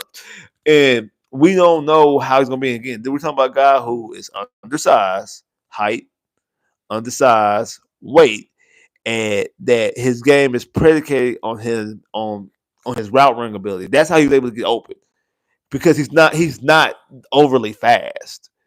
He's not like Xavier Worthy that's out there breaking combine records. He's not a 4-2 guy. He's not a three, not a 4-1 guy. He's not a guy out here breaking records 4-3 guy. He's not doing any of those things. He's not that. I think he ran a 4-5 at the combine. People think that he's faster when he is because of his height and weight, and they just see that and assume he's a guy who's gonna be fast. He's not. He's not a guy that's overly fast. He's not a guy that like his game is not predicated on him being fast and being explosive. His game is predicated on him being a sound route runner, being a route technician, able to get to certain spots and use that leverage. And you we feel like he. I mean, that's what he ran was a 4.5. That's what he's been clocked at as a 4.5. We can only go by what he's been clocked at. He's been clocked as a 4.5. We can say, oh man, he fast in that game. He's been clocked at a 4.5. Like he hasn't been clocked fast in that. So he's a 4.5 guy. And again, he has exceptional. He's an exceptional route. I think he's one of the best. Like I think his rookie year, he was one of the best route runners in the NFL. And that's why he was getting open the way he was getting open. Is he still gonna have that same type of burst in game coming off of these injuries? That's the elephant in the room that nobody talks about. Nobody talks about that. And again, especially with you tearing your ACL, that's your lateral movement. Because you can get up and you can walk on the torn ACL. He messed up other stuff too. LCL, MCL, dislocated knee. Because the ACL, like Stephon Diggs is walking around fine. Like you can walk. That's just ACL messes with your lateral movement. Because you can get up and walk off the field just fine. That's your lateral movement. And is he going to be the same guy? I don't know. I'm not even gonna say I don't think so. I don't know. I don't know if he will be the same guy. I hope he's the same guy, but I don't know if he is the same guy. I don't know if he's going to be the same guy. If he's going to be the same guy whenever he plays, I don't think he'll play next season. I don't know when he'll play, but whenever he plays, is he going to be the same guy? I don't know if he's going to be the same guy. So you have, in my opinion, you need to make life without Tank Dell. You need to have life without Tank Dell, which means I think that you need to go into this offseason that Nico Collins is your only receiver, and you need to make sure that he's not your only receiver. Again, the Vikings had the best receiver in the league in Jettas. First round, what they do? They drafted Jordan Addison. The Bengals had offensive line issues and had T. Higgins as their number one receiver and Tyler Boyd as the other receiver. They drafted Jamar Chase. The Miami Dolphins had what's his name? Had Jalen Waddle that had over 1,000 yards and 100 plus catches. They gave up multiple first round picks to get Tyreek Hill. What you call it? Drafted Smith. The Eagles drafted Smitty in the first round of the playoffs. First round of the playoffs. Drafted Smitty in the first round. They went out there and they traded for. They went out there and traded for AJ Brown. The Lions had Amon-Ra St. Brown. What they do in the first round? They drafted Jameson Williams. The Seahawks have DK Metcalf. What they do in the first round? They drafted Njigma. Like there's been teams that have the Bears have DJ Moore. They traded for Keenan Allen and then drafted Roma Dunze.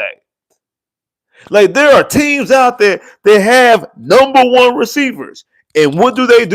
They either draft a receiver in the first round or they trade for a young receiver, not no 30-plus-year-old receiver.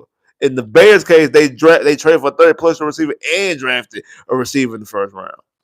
That's all I'm saying. You got to make sure that Nico is not your only receiver when you walk into the playoffs. That's 2 years in a row that Nico Collins was the only receiver for CJ Stroud to throw to, viable receiver for him to throw to. And you definitely need to upgrade the tight end position as well. Man, appreciate everybody that came through here. I understand, man. It's been a long season.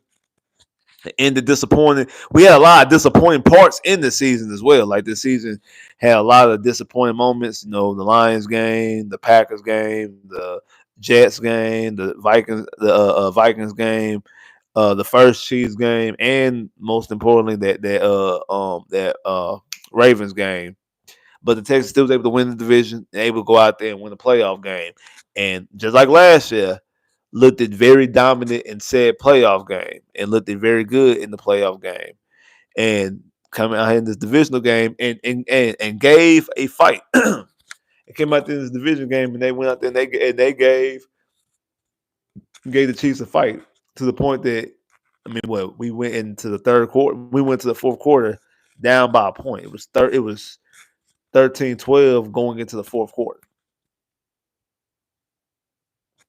So, I mean, I know, like Nick Wright. No, like I said, that's the reason why Nick Wright and Stephen A. like all them they're gonna go on TV on Friday, on Monday and gloat more so Nick Wright because he's a Chiefs fan, so he's definitely gonna go in there and gloat. And Shady probably will too with his non-football no tell. Like Shady don't know football. Like Shady's a dumb jock and wants to claim championships when he basically had no. I had just as much to do with the Chiefs winning the Super Bowl that Shady McCoy did, but he's gonna go out there and he's gonna talk about it like and this is Patrick Mahomes and it's the Chiefs. This is Patrick Mahomes and it's the Chiefs. Like he's gonna go out there and do all that goofy stuff that he been doing all week, and it's fine. Again, they do all that because again, if the Texans we would have won, we would have flooded their mentions, and they would have looked like they would have been able to levy that to some contrast because it looks like they get a lot of engagement, they're very engaging, or this situation just happened, the Texans lose and they look like they're geniuses. This was just a practice. But the Chiefs definitely almost lost this game. The Chiefs should have lost this game. This game should have been the Texans win, but it didn't fall that way. Man, appreciate everybody that came through here. If you ain't hit the like button already, man, make sure you hit the like button. I see some people in here, but hey, make sure you hit the like button. I'm gonna give y'all some time right now. So if you ain't hit the like button already, man, make sure you hit the like button. If you ain't hit the like button already, make sure you hit the like button. I'm gonna give y'all some time right now. Hit the like button.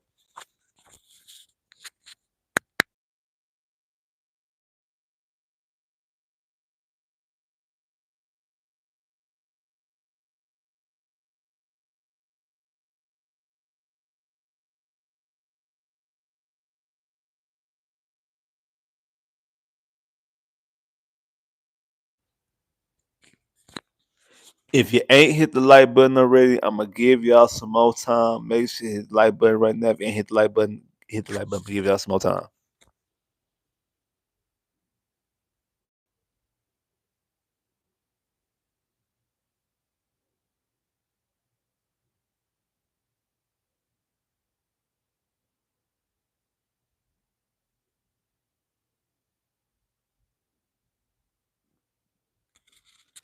Already.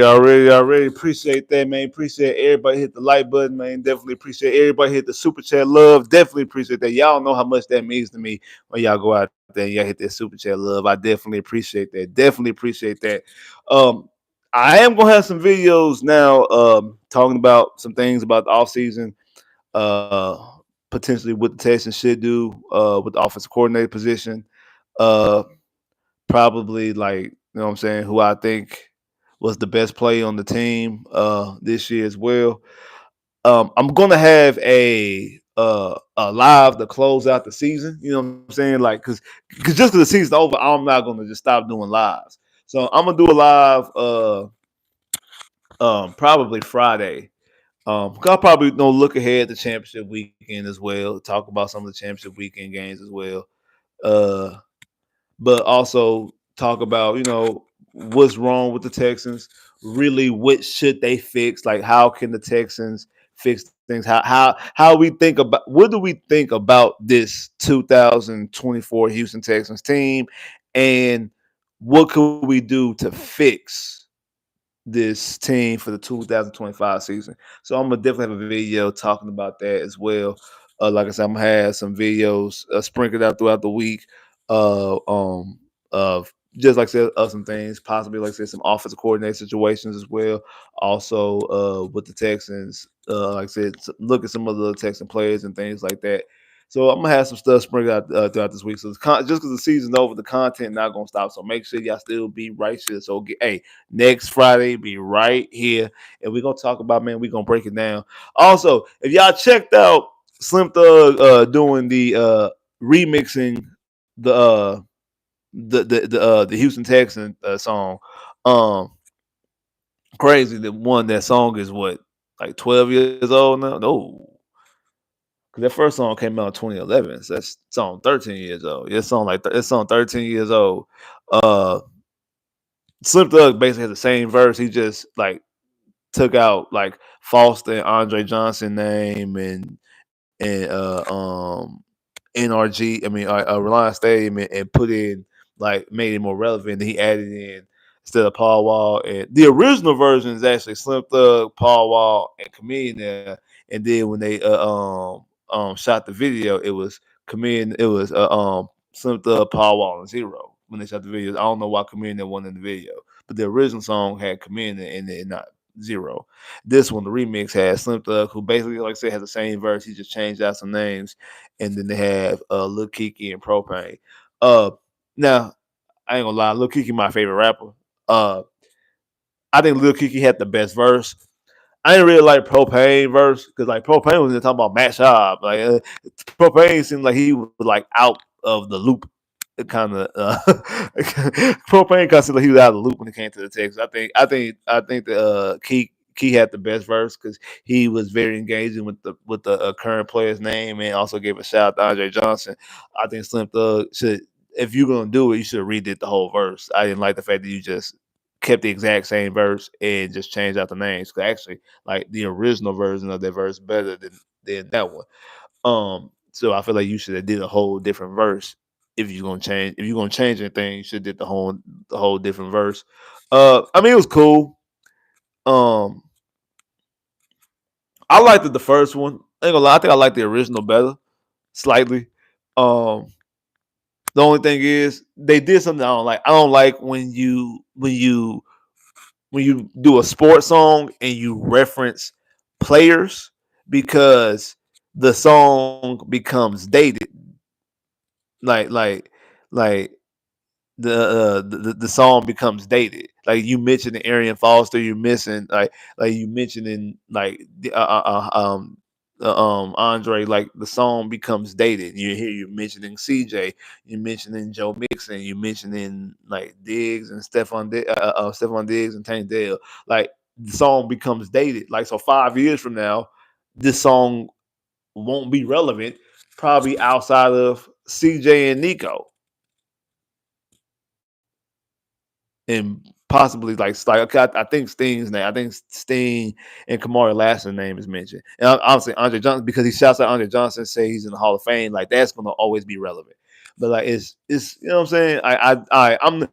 I'm actually more cool with this one because they did it on the last one. They mentioned their names, so this one to mention their names, I'm fine with. That was the one thing about the last one, the original one, that I didn't like. I'm like, I don't like because you kind of date the song a little bit. Because it's not like Wiz Khalifa's Black and Yellow. Like Wiz Khalifa's Black and Yellow, like he doesn't name anybody's name, so that song can be played. It's the same thing. Like even though it's is Wiz Khalifa's song, but the Cowboys use We Them Boys. Nobody's name is mentioned, so that song can always be played.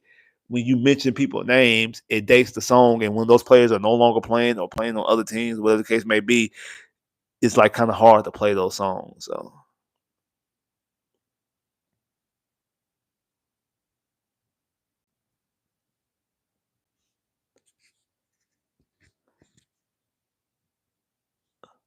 oh, bro, you said was what? Well, you asking what do I think about the game? Was it fair?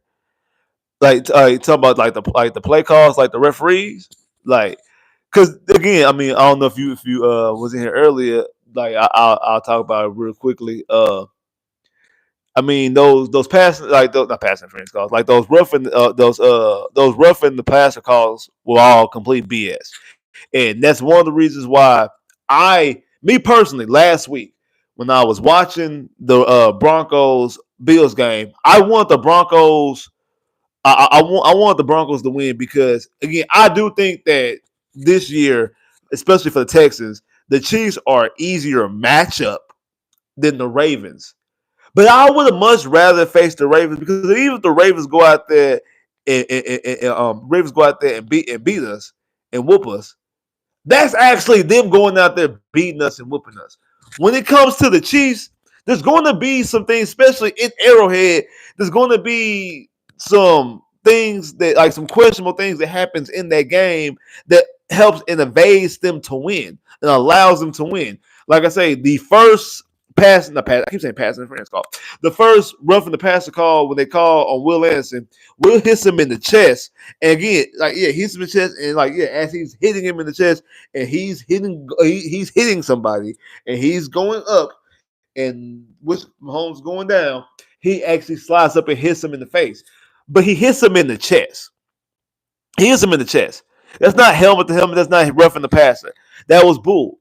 Then the one where he's walking around and dancing, he's doing all this and doing all that and doing all this, and then decide the last minute to let me slide down, and he slides down, and Tony Alders and I think it was Daniel Hunter, they hit each other in the head.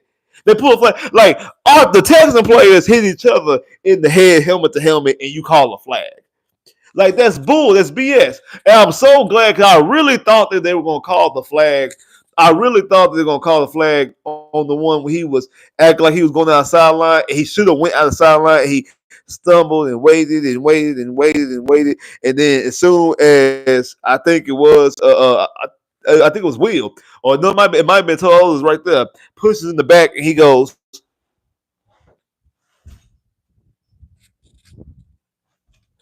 like, I really thought that they were gonna call a flag there, and I'm surprised and glad they didn't call a flag there. It was another one. It was another play too that I'm like, of course they're gonna call a flag. Like of course, like, and like the first down, like I said, and I think D'Amico Ryan should have challenged it. Luckily, again, we end up converting it anyway. I think that's the drive where Joe Mixon scores the touchdown when Aiden Hutchinson I said Aiden Hutchinson. Xavier Hutchinson. When Xavier Hutchinson catches the football and gets the first down clearly, and they don't give it to him, and then boom, we get a penalty right then and there. And then also when we should have had a free play, when we should have free play on the not passing interference, but on the offside should have free play. I know what Troy was saying about Larry Tunsil moving, and that basically that him moving basically was stop that is what it is. But it's hard to beat Kansas City in Kansas City because especially this juncture, because the refs, they're going to any questionable call, anything that could definitely benefit the Chiefs, they're going to call it. They're going to call it. I thought it was a bull pass interference call they called on Dalton Schultz when they call offensive pass interference. Again, I think that's still on the same drive that Joe Mixon was able to score a touchdown on. If I'm not mistaken, I feel like it's that same drive. So, it was definitely some questionable calls. I will give the referees this: it was cleaner than I thought it would be, especially for how close the game was. Especially for how close the game was and how dominant our defense was on Kansas City. It was cleaner than I thought it would be. I thought if it was definitely a close game, they would definitely find ways, but they definitely had some questionable calls. And you're gonna get that when you play against Kansas City. You're gonna get that when you play against Kansas City.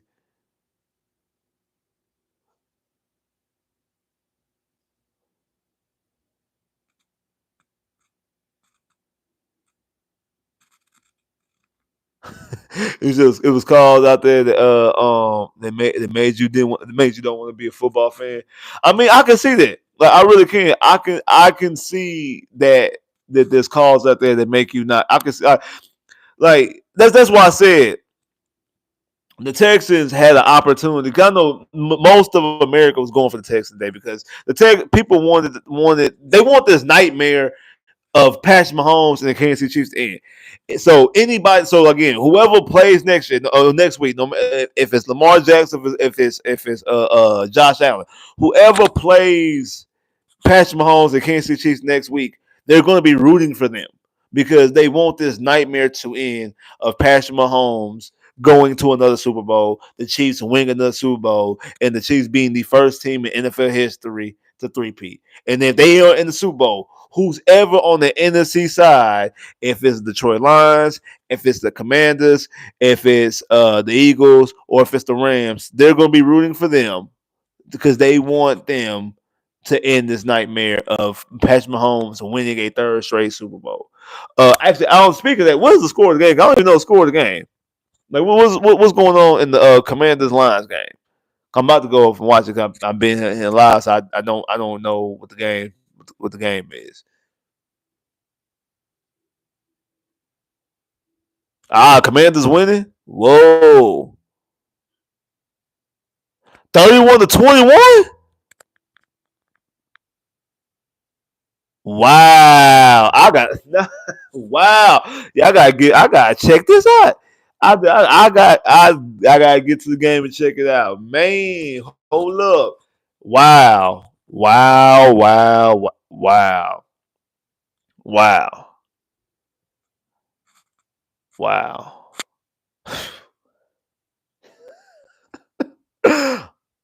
Wow, I thought it was gonna be a blowout. Wow, that's crazy. Could have been. Yeah, man. Hey, yeah, yeah, yeah, yeah. Well, don't worry. We're not gonna have all that fanfare this off season like we had last off season. We ain't gonna have all that fanfare. We ain't gonna have it. Not whatsoever. Not whatsoever. We ain't gonna have that fanfare.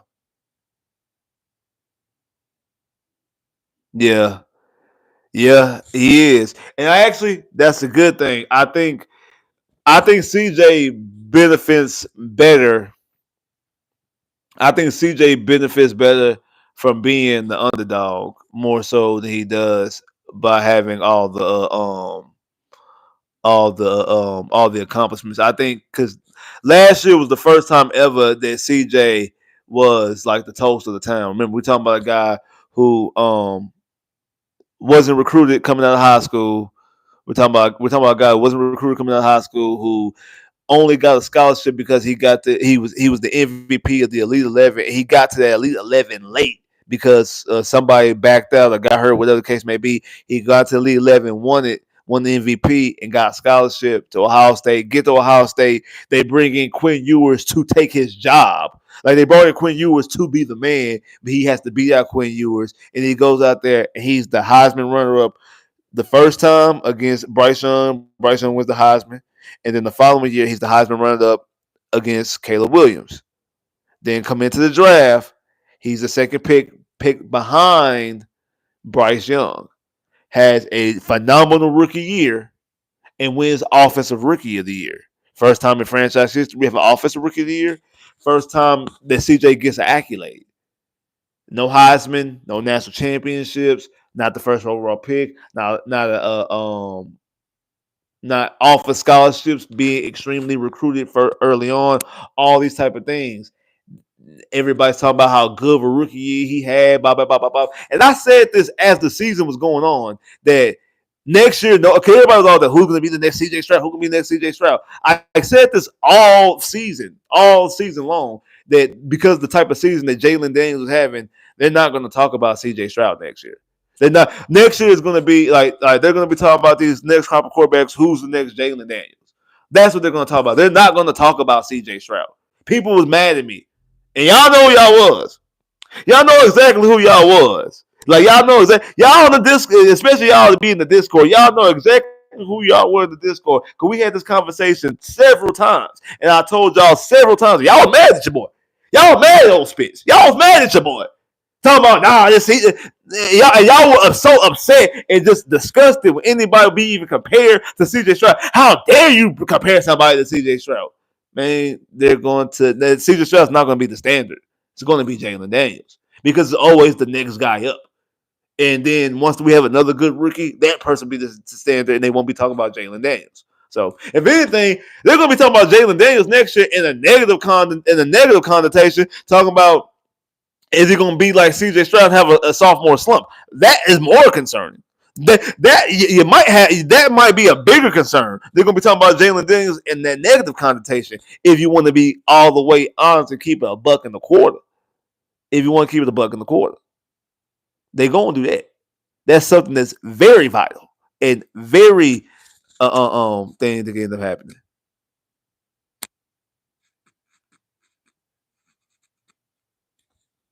But Jared Goff just threw in the session. That's not surprising. You rather have CJ next year? I mean, yeah, CJ coming.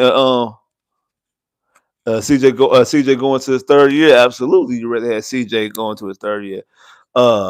Like I said, I think that CJ next year is going to come into the season more on CJ's standpoint. Real quick, I think that CJ next year is going to come into the season more focused. So we're not going to see him off in Africa with Michael Parsons and doing the draft and all that type of stuff like that and being the toast of the town. So I think CJ's not going to do any of that. I think that CJ's going to come into this offseason more focused. He's going to do a lot more studying, a lot more preparation, and I think he's going to focus. Because again, I think some of the stuff this season is stuff that CJ needs to fix next year. I mean, needs to fix in the offseason. So I think that CJ is going to go into this offseason. He's going to be more focused. He's not going to do all the other stuff, all the distractions and things that he was doing all last season. I think that D'Amico Ryans is going to do him a service by getting him a better offensive coordinator. And I think Nick Caserio is going to do him a service by giving him an upgraded offensive line and also getting him some more reliable weapons. And next year, we'll see exactly how the season go. And I think that we'll see a more improved battle tested more improved battle tested Houston Texans and a more improved CJ Stroud. Remember, CJ Stroud is still the youngest quarterback to win a playoff game. He's won 2 of them because he was the youngest quarterback in this playoffs. He's the youngest quarterback in this playoffs, and that includes Jalen Daniels and Bo Nix. He's a full year younger than both of them. And he's already won 2 playoff games now. Like Jalen Daniels about to win a second one, but he's the youngest quarterback to win a playoff game. He's won 2 of them. So the future is bright when it comes to the Houston Texans. So we're gonna talk about that. So the future is bright. Hey, it might be an Eagles Chiefs Super Bowl again. Boy, I tell you, it might be an East Chiefs Super Bowl again. Boy, I tell you. But like I said, man, appreciate everybody that came through here. Definitely appreciate all the love, all the super chats, all the likes, man. If you ain't hit the like button already, man, make sure you hit the like button. I'm about to go and check out the rest of this game because it seems like the Commanders out here doing some incredible things. So I'm gonna go check out the rest of this game. Like I said, I will drop some videos throughout this week, based off of some offensive coordinator positions and things like that. And I will have a live so we could talk about so y'all could not like the videos or like the videos, whatever. And then on Friday, we can converse and we can talk about exactly what to do and also have a complete look back at this season and talk about the good, the bad of the season and what can we and should we do to improve upon this team. Man, like I said, appreciate everybody that came through here. Definitely appreciate the love all year long. Hey, most stuff to come. So I appreciate everybody. Say, hey, hit that like button already. If you ain't hit the like button already, make sure you hit the like button.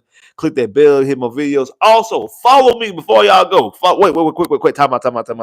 Before y'all go, Make sure y'all follow me on all my social medias. I have the link in the description, but it's all right for Instagram on IG. It's Spitz. That's SPITZ 389 underscore on Instagram, and then on Twitter, X, whatever you want to call it, it's Spitz SPITZ 389 YouTube.